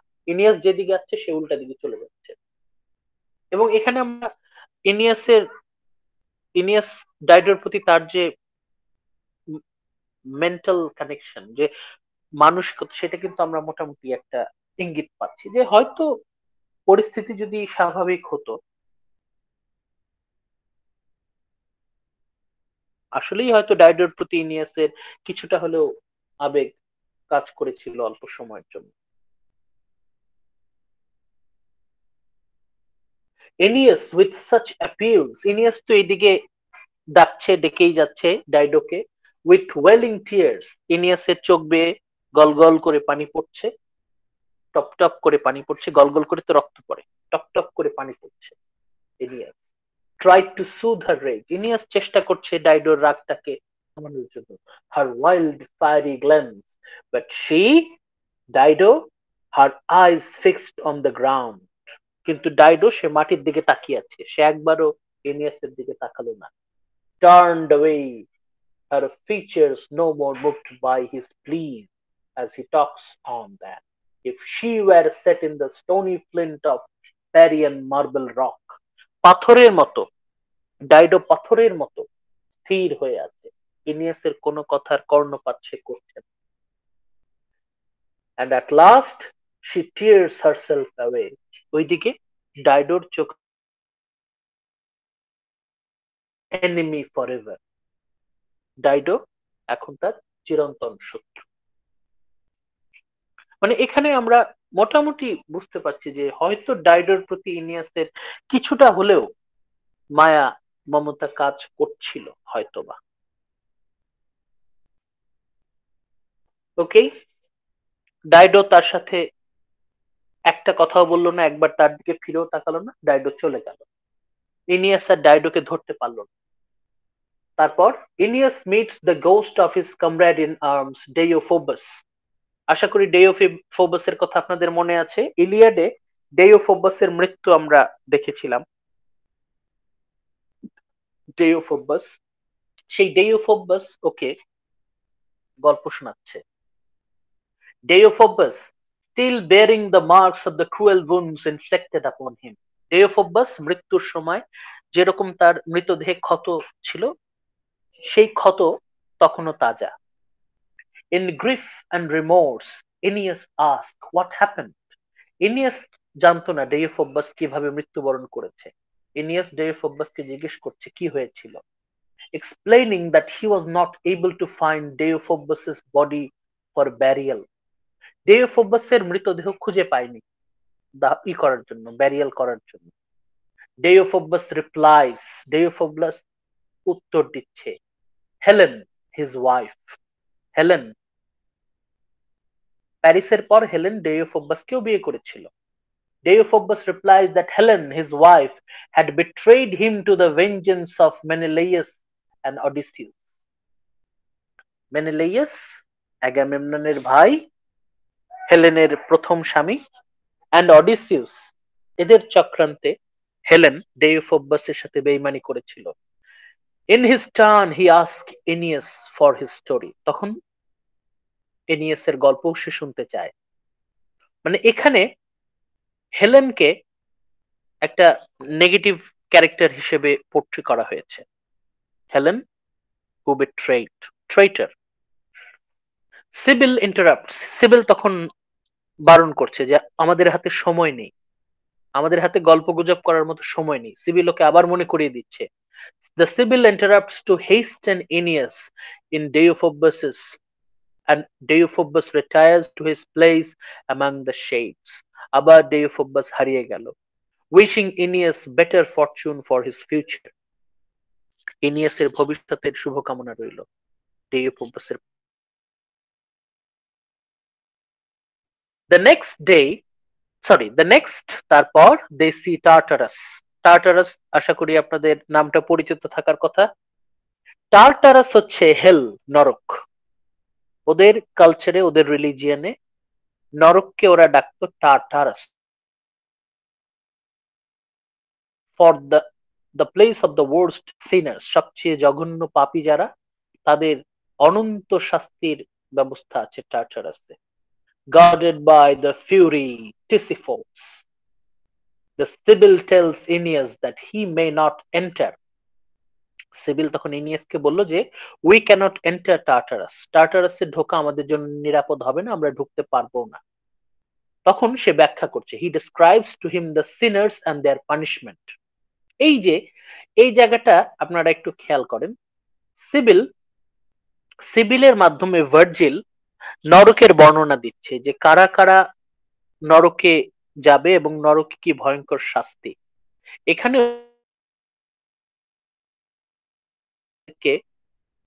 তাদের মনে ভয় ঢুকিয়ে দিচ্ছেন যে যদি কেউ ধর্মকর্ম ঠিক মতো পালন না করে তারা অনন্তকাল নরকে পড়তে থাকবে, এবং ভয়ঙ্কর ভয়ঙ্কর সব শাস্তির বর্ণনা এখানে ভার্জিল দিয়েছেন। এই ভয়ঙ্কর নরকের বর্ণনার উদ্দেশ্য কি? মূল উদ্দেশ্য এটাই, যারা ভার্জিলের ইনিয়াড পড়বে তারা যেন ধর্মকর্মে আগ্রহী হয়। only to inspire the readers to become religious. বারবার বিভিন্ন অজুহাতে ইনিয়াস তার রিডারকে রিলিজিয়াস হওয়ার জন্য উৎসাহ প্রদান করবেন। মানে being religious is the ultimate advice from Aeneid. পুরো ইনিয়াড জুড়ে আমরা দেখব যে ভার্জিল যখনই সুযোগ পেয়েছেন তখনই তার পাঠককে বলেছেন ধার্মিক হতে। ধার্মিক হলেই মুক্তি। যদি কেউ ধর্মকর্ম ঠিক মতো পালন না করে তাহলে তার কপালে দুঃখ আছে। তারপর Aeneas and Sibyl turn away from Tartarus. তারা টার্টারাসের মুখ থেকে ফিরে এলো এবং তারা ঢুকলো দে এন্টার এলিসিয়াম। এলিসিয়াম হচ্ছে ওদের রিলিজিয়নে স্বর্গ, haven, এলিসিয়াম। The Sibyl and Aeneas reach the groves of the blessed in Elysium. এলিসিয়ামের একটা বিশাল এক গ্রোভ, গ্রোভ বলতে বোঝায় হচ্ছে মানে উদ্যান টাইপের, ওই অনেক সমতল ভূমি, মানে এটার বাংলা কি বলা যায়? গ্রোভ, গ্রোভের বাংলা কেউ বলতে পারবেন? গ্রোভ, প্রান্তর, প্রান্তর আমরা বলতে পারি। Grove of the blessed, where idyllic scenes met their eyes. যখন তারা ইলিসিয়ামে ঢুকলো তখন তারা অপূর্ব সুন্দর দৃশ্য তাদের চোখে এসে পড়ল, অপূর্ব সুন্দর দৃশ্য। তখন তাদের সাথে অ্যাঙ্কাইসিসের দেখা হয়। অবশেষে Aeneas meets Anchises, who is surveying the unborn ghost of Roman descendants. Anchises কোথায় দাঁড়িয়ে?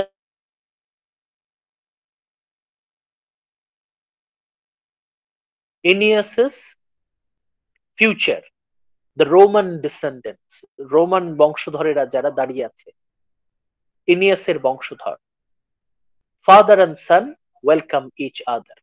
এটা গুরুত্বপূর্ণ, এটা আমরা স্টাডি করতে হবে। পেজ 192, আমরা 192 পেজে চলে যাই। 192 পেজের একদম লাস্ট লাইন। নাও ফাদার অ্যাঙ্কাইসিস, ইনিয়াস তার বাবার সাথে সাক্ষাৎ হচ্ছে।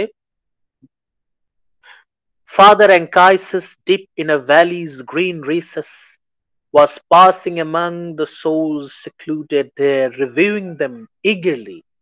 Anchises হাঁটছে সেই প্রান্তর দিয়ে এবং সার বেঁধে একদম লাইন ধরে অনেকগুলো আত্মা দাঁড়িয়ে আছে, তাদেরকে পর্যবেক্ষণ করছে, দেখছে। eagerly on their way to the world of light above. তারা অপেক্ষা করছে সারি বেঁধে। they are waiting for their birth.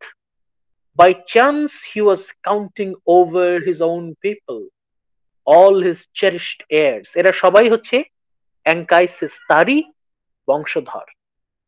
Their fame and their fates, their values, act of valor, এদের স্বর্ণালী ভবিষ্যৎ, এরাই তো ভবিষ্যৎ গড়বে। এরাই হচ্ছে রোমান সাম্রাজ্যের এক একজন leaders. When he saw Aeneas, অ্যাঙ্কাইসিস যখন দেখলো যে ইনিয়াস আসছে, striding towards him over the field, হেঁটে হেঁটে আসছে, he reached out both his hands as his spirit lifted. ছেলেকে দেখে down his cheeks, চোখ বেয়ে টপ টপ করে পানি পড়ছে। A cry broke from his lips, সে হাহাকার করে উঠল। You have come at last. অ্যাঙ্কাইসিস ছেলেকে বলছে, অবশেষে আমার ছেলে এসেছে। At last my son is here. You have come. Has the love your father hoped for mastered the hardship of the journey? অবশেষে তোমার কি জার্নি সফল হলো? Let me look at your face. আমার ছেলেটাকে একটু দেখি। মাই করে আছে। তখন অ্যাঙ্কাইসিস বলল, কিছু বলো। And hear your familiar voice. আমি তোমার কথা একটু শুনি। So I dreamed. I knew you would come. অ্যাঙ্কাইসিস বলছে যে আমি স্বপ্নে দেখেছি, আমি জানতাম তুমি আসবে। I counted the moments. আমি গুনেছি মুহূর্তগুলো, তুমি কখন আসবে। My longing has not betrayed me. Over what lands, what seas have you been driven? আরো কত by what perils into my open arms, my son. এই বলে ছেলেটাকে, বাবা ছেলেকে জড়িয়ে ধরতে চাইছে। How I feared the realm of Libya might well do you harm. অ্যাঙ্কাইসিস বলছে যে সে তো ভয় পেয়েছিল লিবিয়ার তার ছেলের না জানি কোন ক্ষতি করে দেয়।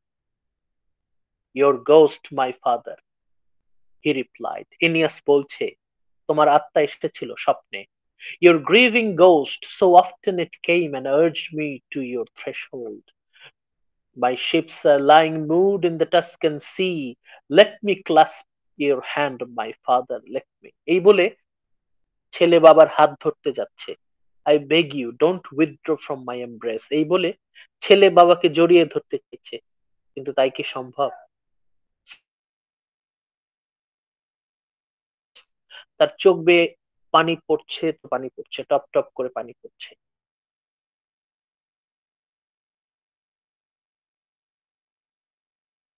ধরতে 3 times he embraced nothing. কিন্তু সেটা তো ছায়া, বাবাকে তো সে জড়িয়ে ধরতে পারবে না। ইনিয়াসের বুক ভেঙে আর্তনাদ বেরিয়ে আসছে যে বাবা সামনে দাঁড়িয়ে আছে, চোখে দেখছে কিন্তু জড়িয়ে ধরতে পারছে না। বাবা সামনে দাঁড়িয়ে আছে, সে চোখে দেখতে পাচ্ছে কিন্তু হাত ধরতে পারছে না। দুজনই কাঁদছে, দুজনেই কাঁদছে। The phantom sifting through his fingers. তার হাত গলে কিভাবে যেন বেরিয়ে যাচ্ছে। বাবার ছায়া সে দেখতে পাচ্ছে কিন্তু বাবাকে সে ধরতে পারছে না। Light as wind, বাতাসের মতো যেন। Quick as the dream in flight.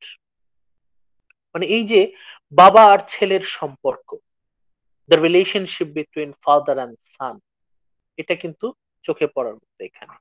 ওই যে আমরা ক্লাসিক এলিমেন্টস যখন ব্যাখ্যা করেছি তখন ফাদার এন্ড সান রিলেশনশিপ, ক্রাইসিসের সাথে ইনিয়াসের সম্পর্কটা কেমন, এই যে আবেগ, এই যে ইমোশন, এটাই কিন্তু আমাদেরকে স্পর্শ করে। এটাই কিন্তু ক্লাসিক লিটারেচারের বৈশিষ্ট্যের মধ্যে খুবই গুরুত্বপূর্ণ। এই যে ইউনিভার্সাল ইমোশন, এই যে বাবা বাবাকে ছেলে বাবাকে ধরতে ধরতে চাচ্ছে, জড়িয়ে ধরতে চাচ্ছে, পারছে না। মৃত বাবাকে সে হাত ধরতে চাচ্ছে, পারছে না। এই যে কষ্ট, এই যে বাবাকে সামনে দেখেও সে জড়িয়ে ধরতে পারছে না, হাত ধরতে পারছে না, কতদিন দেখা হয়নি। আহা, এই যে আর্তনাদ ইনিয়াসের বুকে, এটাই তো ক্লাসিক লিটারেচারের বৈশিষ্ট্য। এরপর অনেকক্ষণ ইমোশনাল, এই ইমোশনাল সিনটা বেশ অনেকক্ষণ স্থায়ী হয়। তারপর ইনিয়াস যখন একটু স্থির হয়, একটু স্থির হওয়ার পর ইনিয়াস তার চোখের সামনে দেখতে পায় যে প্রচুর প্রচুর আত্মা একদম সারি বেঁধে দাঁড়িয়ে আছে। তখন ইনিয়াস তার বাবা অ্যাঙ্কাইসিসের আত্মাকে জিজ্ঞেস করলো, হোয়াট দিস মিনস, এরা কারা? এই যে এত মানুষ লাইন ধরে দাঁড়িয়ে আছে, এরা কারা? Who are they? Anchises explains that they are waiting for rebirth. Anchises বলল যে এরা হচ্ছে পুনর্জন্মের জন্য অপেক্ষা করছে। তারা লাইন ধরে রিবার্থ, পুনর্জন্মের জন্য অপেক্ষা করছে। and gives an account of the soul's relationship with body. এখানে মানুষের শরীরের সাথে মানুষের আত্মার যে সম্পর্ক এবং what happens to it after death, এবং মৃত্যুর পর মানুষের আত্মার কি হয় সেটার একটা বর্ণনা এখানে অ্যাঙ্কাইসিসের মাধ্যমে দিয়েছেন। এটা হচ্ছে ওদের যে রিলিজিয়াস ফিলসফি সেটার সাথে জড়িত। এটা তাদের রিলিজিয়াস, আচ্ছা এটা আপনারা পাবেন হচ্ছে তার পরের পেজেই।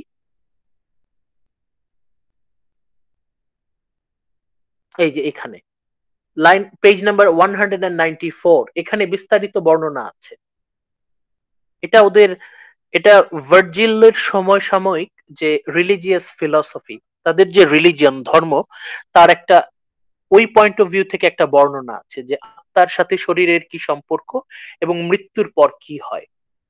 এই যে এখানে আপনারা দেখবেন অ্যাঙ্কাইসিস বলছে, first the sky and the earth and the following fills of the sea, the shining orbs of the moons and the titan sun, the stars and the inner spirit feeds them.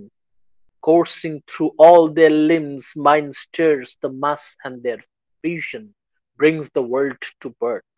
কিভাবে মানুষের জন্ম হয়, এটা হচ্ছে ওই ভার্জিলের যে সময়কার religious philosophy তার একটা বর্ণনা আমরা এখানে পাই। এটা যদি আপনারা সময় পান আপনারা দেখে নেবেন। এটা হচ্ছে তখনকার যে পিকচার অফ লাইফ, ভার্জিলের সমসাময়িক ফিলসফির একটা বর্ণনা আমরা এই পেজে পাচ্ছি। এরপর আমরা আমাদের গুরুত্বপূর্ণ অংশটাতে চলে যাই। আমাদের আজকের লাস্ট স্লাইড, এটা দিয়ে আমরা আজকে শেষ করে দেব। বুক 6 এ লাস্ট পার্টে Anchises points out to Aeneas the famous Romans who are waiting their turn to be born. Anchises ইনিয়াসকে বলছে, দেখো এরা হচ্ছে পৃথিবীর শ্রেষ্ঠ সন্তান, এরা তোমার বংশধর, এরাই তোমার বংশধর, এরাই হচ্ছে হাজার হাজার বছর ধরে পৃথিবী শাসন করবে, এরাই পৃথিবীর সর্বকালের সর্বশ্রেষ্ঠ জাতি গঠন করবে। কারা কারা? The Alban kings, Romulus, Augustus, the Roman kings, and many heroes of the Roman Republic. Roman সাম্রাজ্যের যত বড় বড় নেতা, যত বড় বড় ব্যক্তিবর্গ সবাই এখানে অপেক্ষা করছে। এরা সবাই হচ্ছে ইনিয়াসের বংশ। এটা 196 এ পেজে আপনারা যখন যাবেন, এই যে মাঝামাঝি এখান থেকে আপনারা দেখবেন, now turn your eyes this way and behold this people.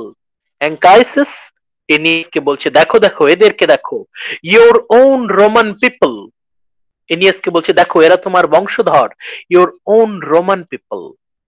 Here is Caesar, এই যে সিজার, দেখেন সিজার, এই সেই জুলিয়াস সিজার যাকে দিয়ে রোমান সাম্রাজ্যের অন্যতম বিখ্যাত সম্রাট সিজার। এই সিজারই কিন্তু তার বিশ্বস্ত মানুষদের হাতে নিহত হয়েছিল। ওই যে হাই সেলুকাস, ব্রুটাস, ব্রুটাস ইউটু, সেই সিজার। এখানে সিজার কিন্তু একটা সত্যিকারের চরিত্র, ঐতিহাসিক চরিত্র। এখানে রূপকথার সাথে ইতিহাস মিলে যাচ্ছে।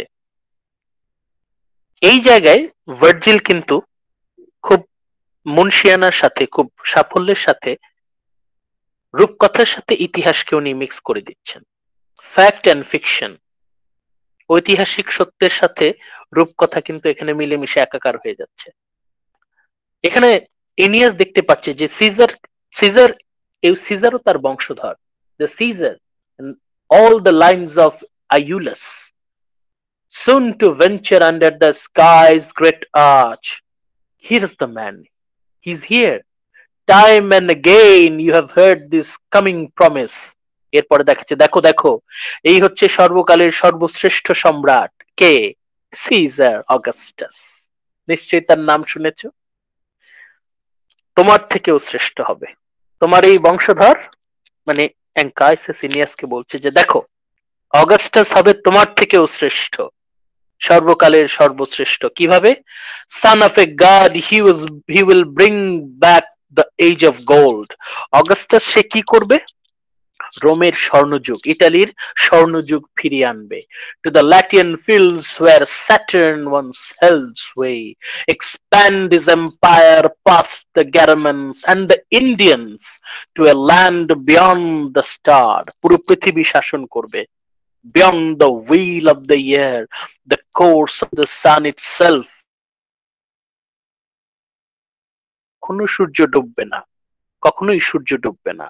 the course of sun itself, where Atlas bears the sky and turns on his shoulder the heavens studded with flaming stars. মানে ভার্জিল একটা সুযোগ পাইছে, একদম সেই রকম একটা সুযোগ পেয়ে গেছে। অগাস্টাসকে একদম ঘি, মাখন, তেল যা কিছু আছে সব মেরে দিচ্ছে। মানে অগাস্টাস কত সেরা, শ্রেষ্ঠ। এবং অগাস্টাসের সময়ে অগাস্টাসের শাসনামলে রোম কত শ্রেষ্ঠ ছিল, সেরা ছিল, তার বর্ণনা দিয়ে দিচ্ছে। এটাই তো আসলে মানে পুরো এই যে এনিয়াড এপিক, এই এপিকের মূল ফোকাসটা কিন্তু এই জায়গাটা, এইটার কারণেই, এই পেজটার কারণেই পুরো এপিকটা টিকে আছে। কিন্তু এখানেই অগাস্টাসকে কিন্তু গ্লোরিফাই করা হয়েছে, এবং অগাস্টাসের শাসনামলে রোম কতটা গ্লোরিয়াস ছিল তার একটা নমুনা এখানে আমরা পাচ্ছি। কত সুন্দর সুন্দর কথা, কত দারুণ দারুণ কথা। এখানেই শেষ না, আরো আছে। Even now the Caspian Mayotic kingdoms quake at this coming. মানে অগাস্টাসের সময়ে রোম এতটা সমৃদ্ধ ছিল, এতটা গ্রেট ছিল, সর্বকালের সর্বশ্রেষ্ঠ, এত গ্রেট সিটি কখনো কোথাও তৈরি হয়নি। Oracles sound the alarms and 7 mounts of Nile churn with fear. Augustus যখন ক্ষমতায় আসবে তখন আফ্রিকার রাজারা ভয় থরথর করে কাঁপবে। Not even Hercules himself could cross such a vast expanse of earth. Through its true he shot the stag with brazen hoofs. এখানে বলছে যে হারকিউলিস, জুপিটারের ছেলে হারকিউলিস পর্যন্ত অগাস্টাসের সামনে দাঁড়াতে পারবে না। অগাস্টাস যে পরিমাণ ক্ষমতা ধারণ করে, হারকিউলিস পর্যন্ত অগাস্টাসের সামনে দাঁড়াতে পারবে না। মানে আপনারা বুঝতে পারছেন যে কি পরিমাণ মাখন ভার্জিল অগাস্টাসকে দিচ্ছে। অনেকে বলেন যে পুরো এপিকটা টিকে আছে এই পেজটার জন্য, মানে এত গ্লোরিফাই করা হয়েছে অগাস্টাসকে। মানে এপিক পড়তে পড়তে পড়তে পড়তে যখন এই পেজটা চলে আসে তখন আমরা একদম বিশ্বাস করতে বাধ্য হই যে সত্যি সত্যি হয়তো রোমান সাম্রাজ্য পৃথিবীর সর্বকালের সর্বশ্রেষ্ঠ সাম্রাজ্য, অগাস্টাস সিজার হচ্ছে সর্বকালের সর্বশ্রেষ্ঠ সম্রাট, তার মতো এত ভালো কেউ কোনোদিন জন্মায়নি, কোনোদিন জন্মাবেও না। এটাই হচ্ছে আলটিমেট ফোকাস, এইটাই হচ্ছে আলটিমেট ফোকাস অফ দ্য এনিয়াড। কেন হাজার হাজার বছর ধরে কোটি কোটি স্কলার এটা পড়ার সুযোগ পাচ্ছেন? এই জায়গাটা, এই পেজটা 196, এই পেজে এসে ফ্যাক্ট অ্যান্ড ফিকশন, রূপকথা এবং ইতিহাস মিলেমিশে একাকার হয়ে যাচ্ছে। গল্পের ছলেই ভার্জিল দেখিয়েছেন রোমান সাম্রাজ্য কতটা গ্লোরিয়াস, সর্বকালের সর্বশ্রেষ্ঠ সাম্রাজ্য রোমান সাম্রাজ্য, সর্বকালের সর্বশ্রেষ্ঠ সম্রাট অগাস্টাস। মানে অগাস্টাসের যে ফরমাইশ, সেই ফরমাইশটা এখানে একদম পরিপূর্ণ হচ্ছে। অগাস্টাস যেমনটা চেয়েছিলেন এই পেজটাতে একদম ভরে দিল Virgil. Glory of Italy, glory of Roman empire, the glory of great empire Augustus.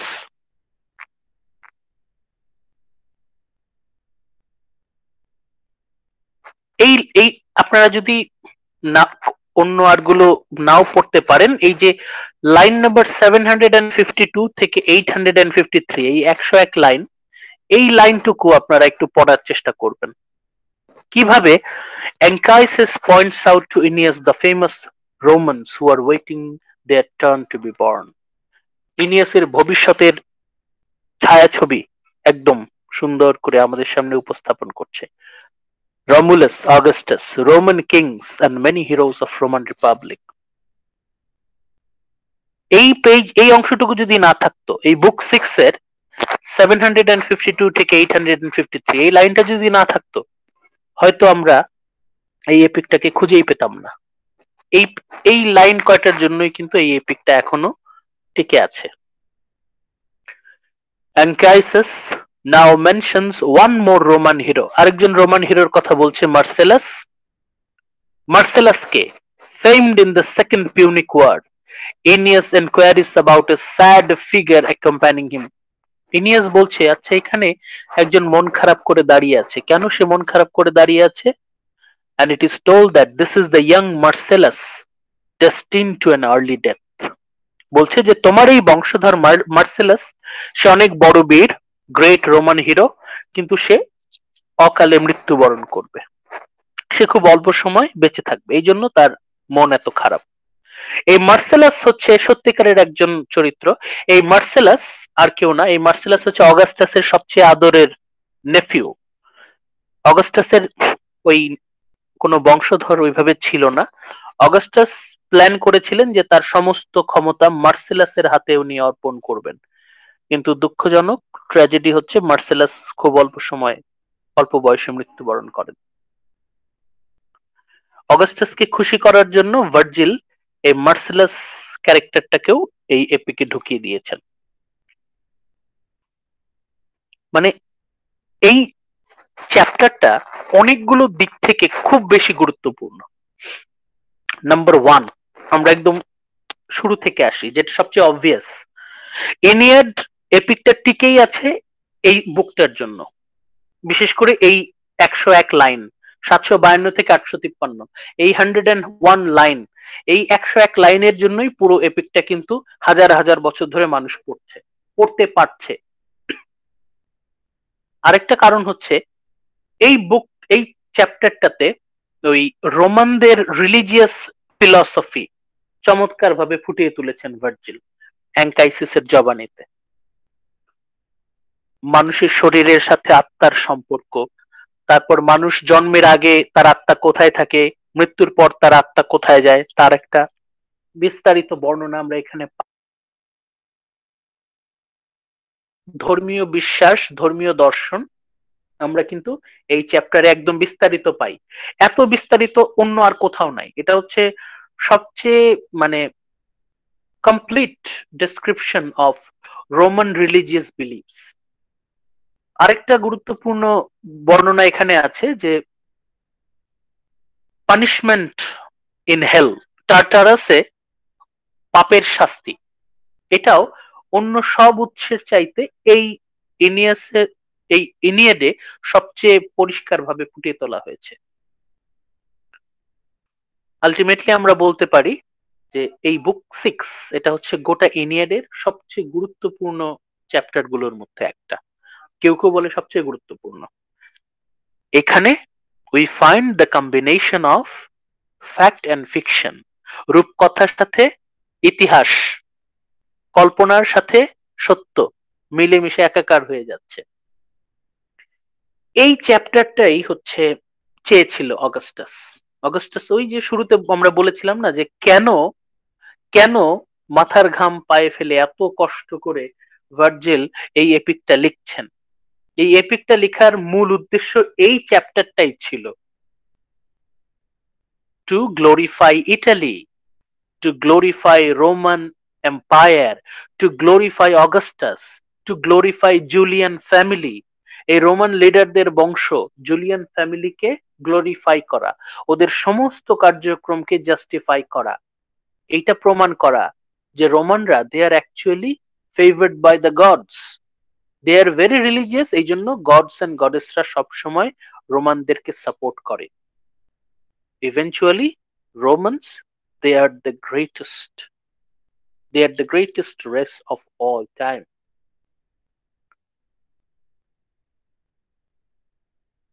আপনারা এইভাবে এই চ্যাপ্টারের গুরুত্বটা মনে রাখার চেষ্টা করবেন। এটা একটা topic, the significance of book 6, কেন বুক 6টা এতটা গুরুত্বপূর্ণ।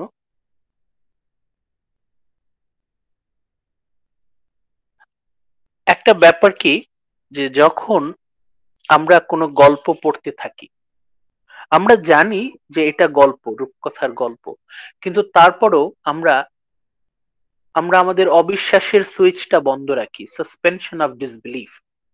সেক্ষেত্রে কি হয়, আমরা জানি যে এটা মিথ্যা, তারপরেও আমাদের সত্য বলে মনে হয়। মূল চরিত্রগুলোর দুঃখ কষ্টে আমরাও কষ্ট পাই, আমাদের চোখ বেয়ে পানি পড়ে। এখন বিষয়টা কি, যে গল্পের মাধ্যমে যদি কোনো স্টেটমেন্ট আমাদেরকে দেয়া হয়, সার্ভিস দেয়া হয়, তাহলে আমরা খুব ভালনারেবল সিচুয়েশনে থাকি এবং সেটা আমরা বিশ্বাস যদি ভার্জিল কোনো একটা রচনা লিখতেন যে রোমানরা শ্রেষ্ঠ জাতি, অগাস্টাস শ্রেষ্ঠ নেতা, তার আমলে রোম সবচেয়ে গ্লোরিয়াস ছিল, তাহলে কিন্তু মানুষ অতটা হজম করতে পারতো না। মানুষ কেউ রিয়াক্ট করতো, কেউ হয়তো আচ্ছা ঠিক আছে শুন। কিন্তু ভার্জিল কি করলেন, সেই স্টেটমেন্টটাকে একটা এপিক মহাকাব্যের মাধ্যমে আমাদের কাছে তুলে ধরলেন। এই বিষয়টা আমরা যখন মহাকাব্য পড়তে থাকি তখন কিন্তু আমরা অনেক ভালনারেবল একটা সিচুয়েশনে থাকি, আমরা সবই বিশ্বাস করে ফেলি। এই জিনিসটা আপনারা হয়তো অনেকেই খেয়াল করেছেন কিনা, যে ধরেন আপনি গল্প পড়তে পড়তে আপনাকে বাস্তব জীবনের কোন একটা রেফারেন্স দিয়ে আপনাকে যদি কোন একটা ইনফরমেশন দেয়া হয়, most likely that you will believe it. গল্পের ছলে আপনাকে যখনই সত্য কোনো কিছু বলে গছিয়ে দেওয়া হবে তখন আমরা সেটাকে সত্য বলে মেনে নেই।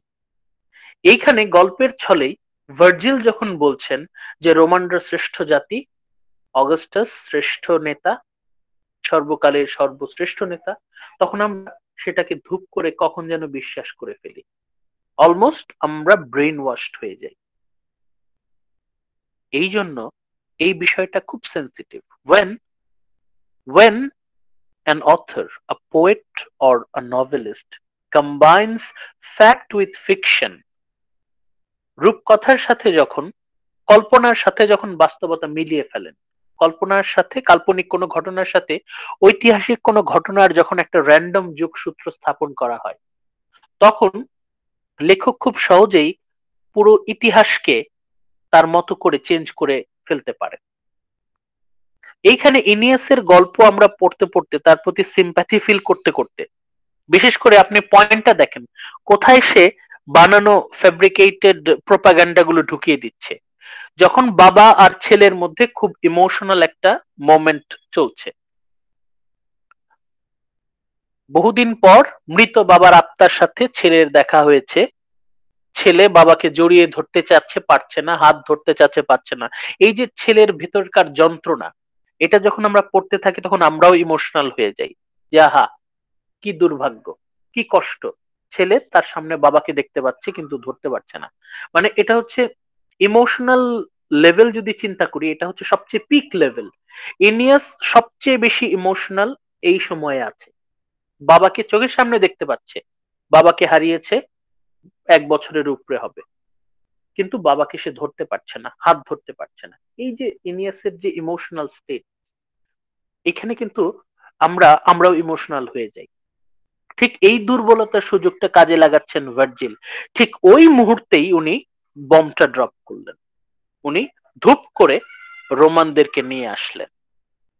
আস্তে আস্তে উনি কিন্তু মানে প্লটটা সাজিয়েছেন। আমরা যখন অনেক বেশি রিডার হিসেবে, আমরা যখন অনেক বেশি ইমোশনাল, আমরা কিন্তু খুবই ইমোশনাল, তখন আমাদের যা দেয়া হবে আমরা তাই বিশ্বাস করব। ভার্জিল সেই টেকনিকটা ফলো করলেন। When we are emotional about the union between father and son,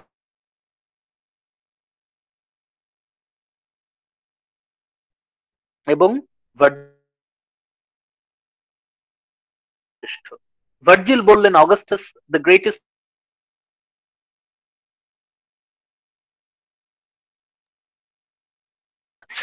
শাসন করবে, ভার্জিল বললেন আমরাও মেনে নিলাম।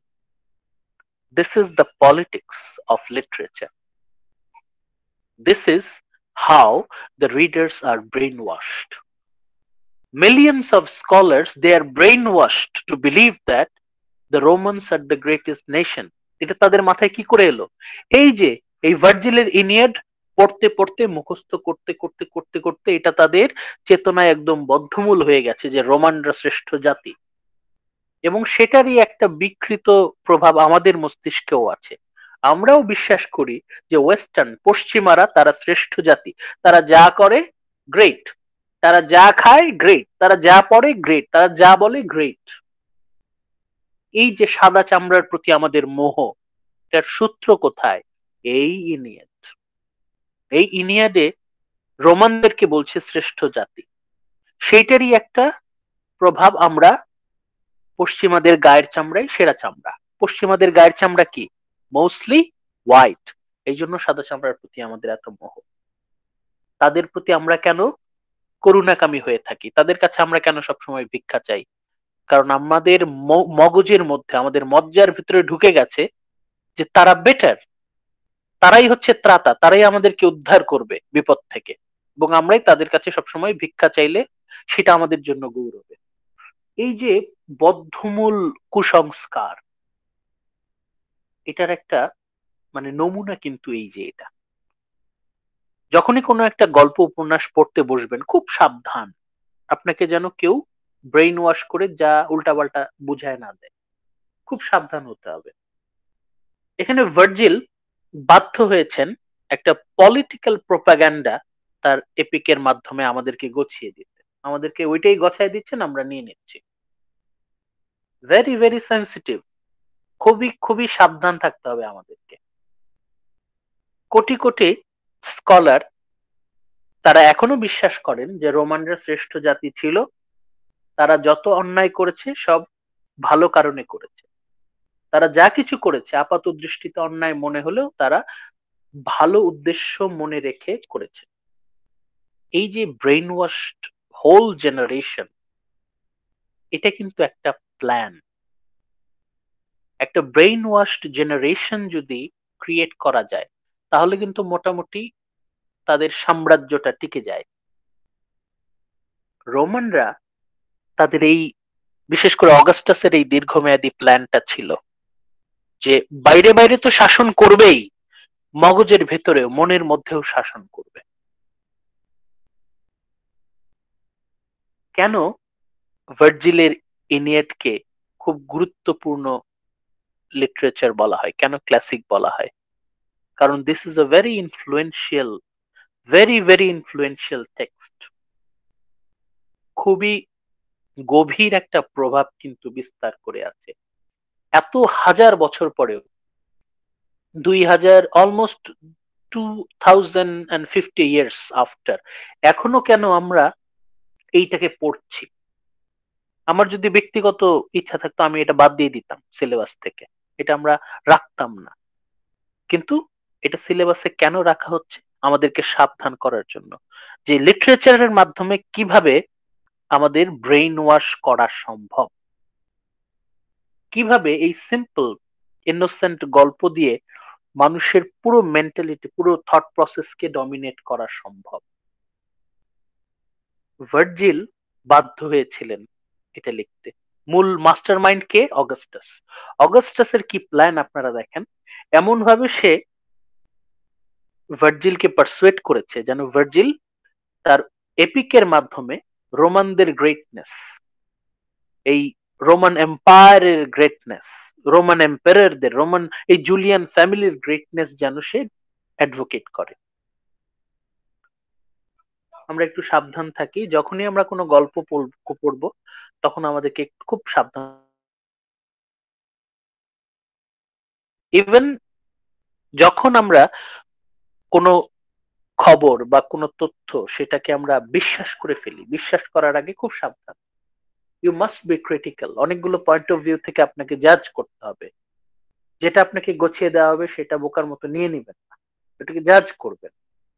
Question, challenge, synthesize, research, then take it into your faith. তারপর আপনি ওটা বিশ্বাসে নেন। আপনারা বুক 6টা স্টাডি করার সময় এই বিষয়গুলো খেয়াল রাখবেন অবশ্যই, খুবই গুরুত্বপূর্ণ। এখানে তাহলে আমরা কি কি পেয়েছি খুব সংক্ষেপে যদি বলি। Here we find the description of Roman religious philosophies, বিশেষ করে the punishment in hell, the theories about spirit and body. এরপরে আমরা পেয়েছি how Virgil incorporated historical facts with mythological fact. মিথোলজির সাথে উনি হিস্টোরিটাকে কিভাবে কম্বাইন করেছেন। সব মিলিয়ে আমরা বলতে পারি এই বুক 6 খুবই গুরুত্বপূর্ণ একটা chapter. In Virgil's Aeneid, book 6 is really a significant chapter. আপনারা একটু ভাবতে থাকেন, চিন্তা করতে থাকেন, একটু অ্যাডভান্স লেভেলে চিন্তা করার চেষ্টা করেন। এখন আপনাদের প্রশ্নের পালা। আপনাদের যদি কোনো আলোচনা থাকে, কিছু বলতে চান, বলতে পারেন।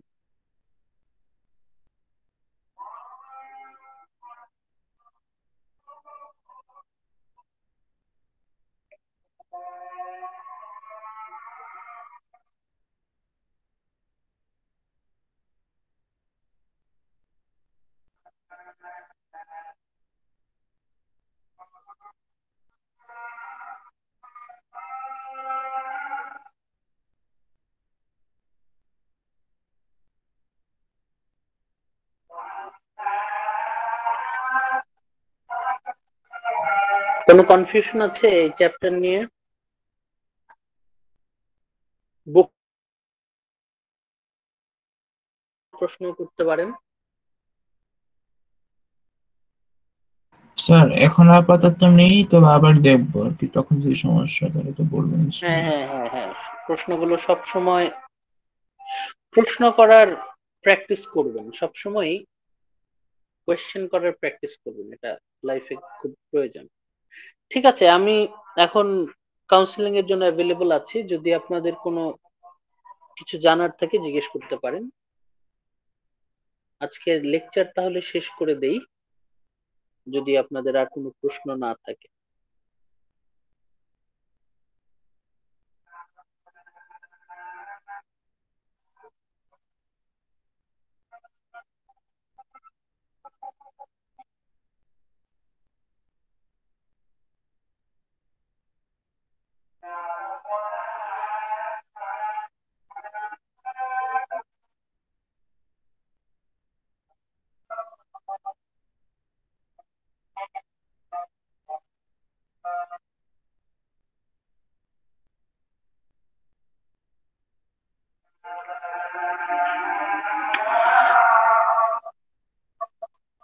নেক্সট লেকচারে আমরা ফোকাস করব the major characters, specially এনিয়েড, Dido এবং আরেকটা মূল চরিত্র আছে টার্নাস, তাকে নিয়ে আমরা আলোচনা করব।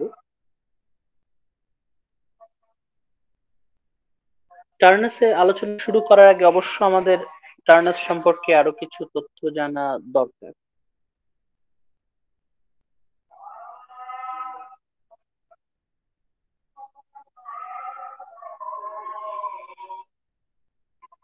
ঠিক আছে, তাহলে আজকে এই পর্যন্তই থাক।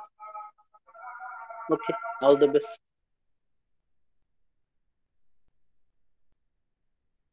আসসালামু আলাইকুম। Okay sir. স্যার আসসালামু আলাইকুম স্যার। Assalamualaikum, sir.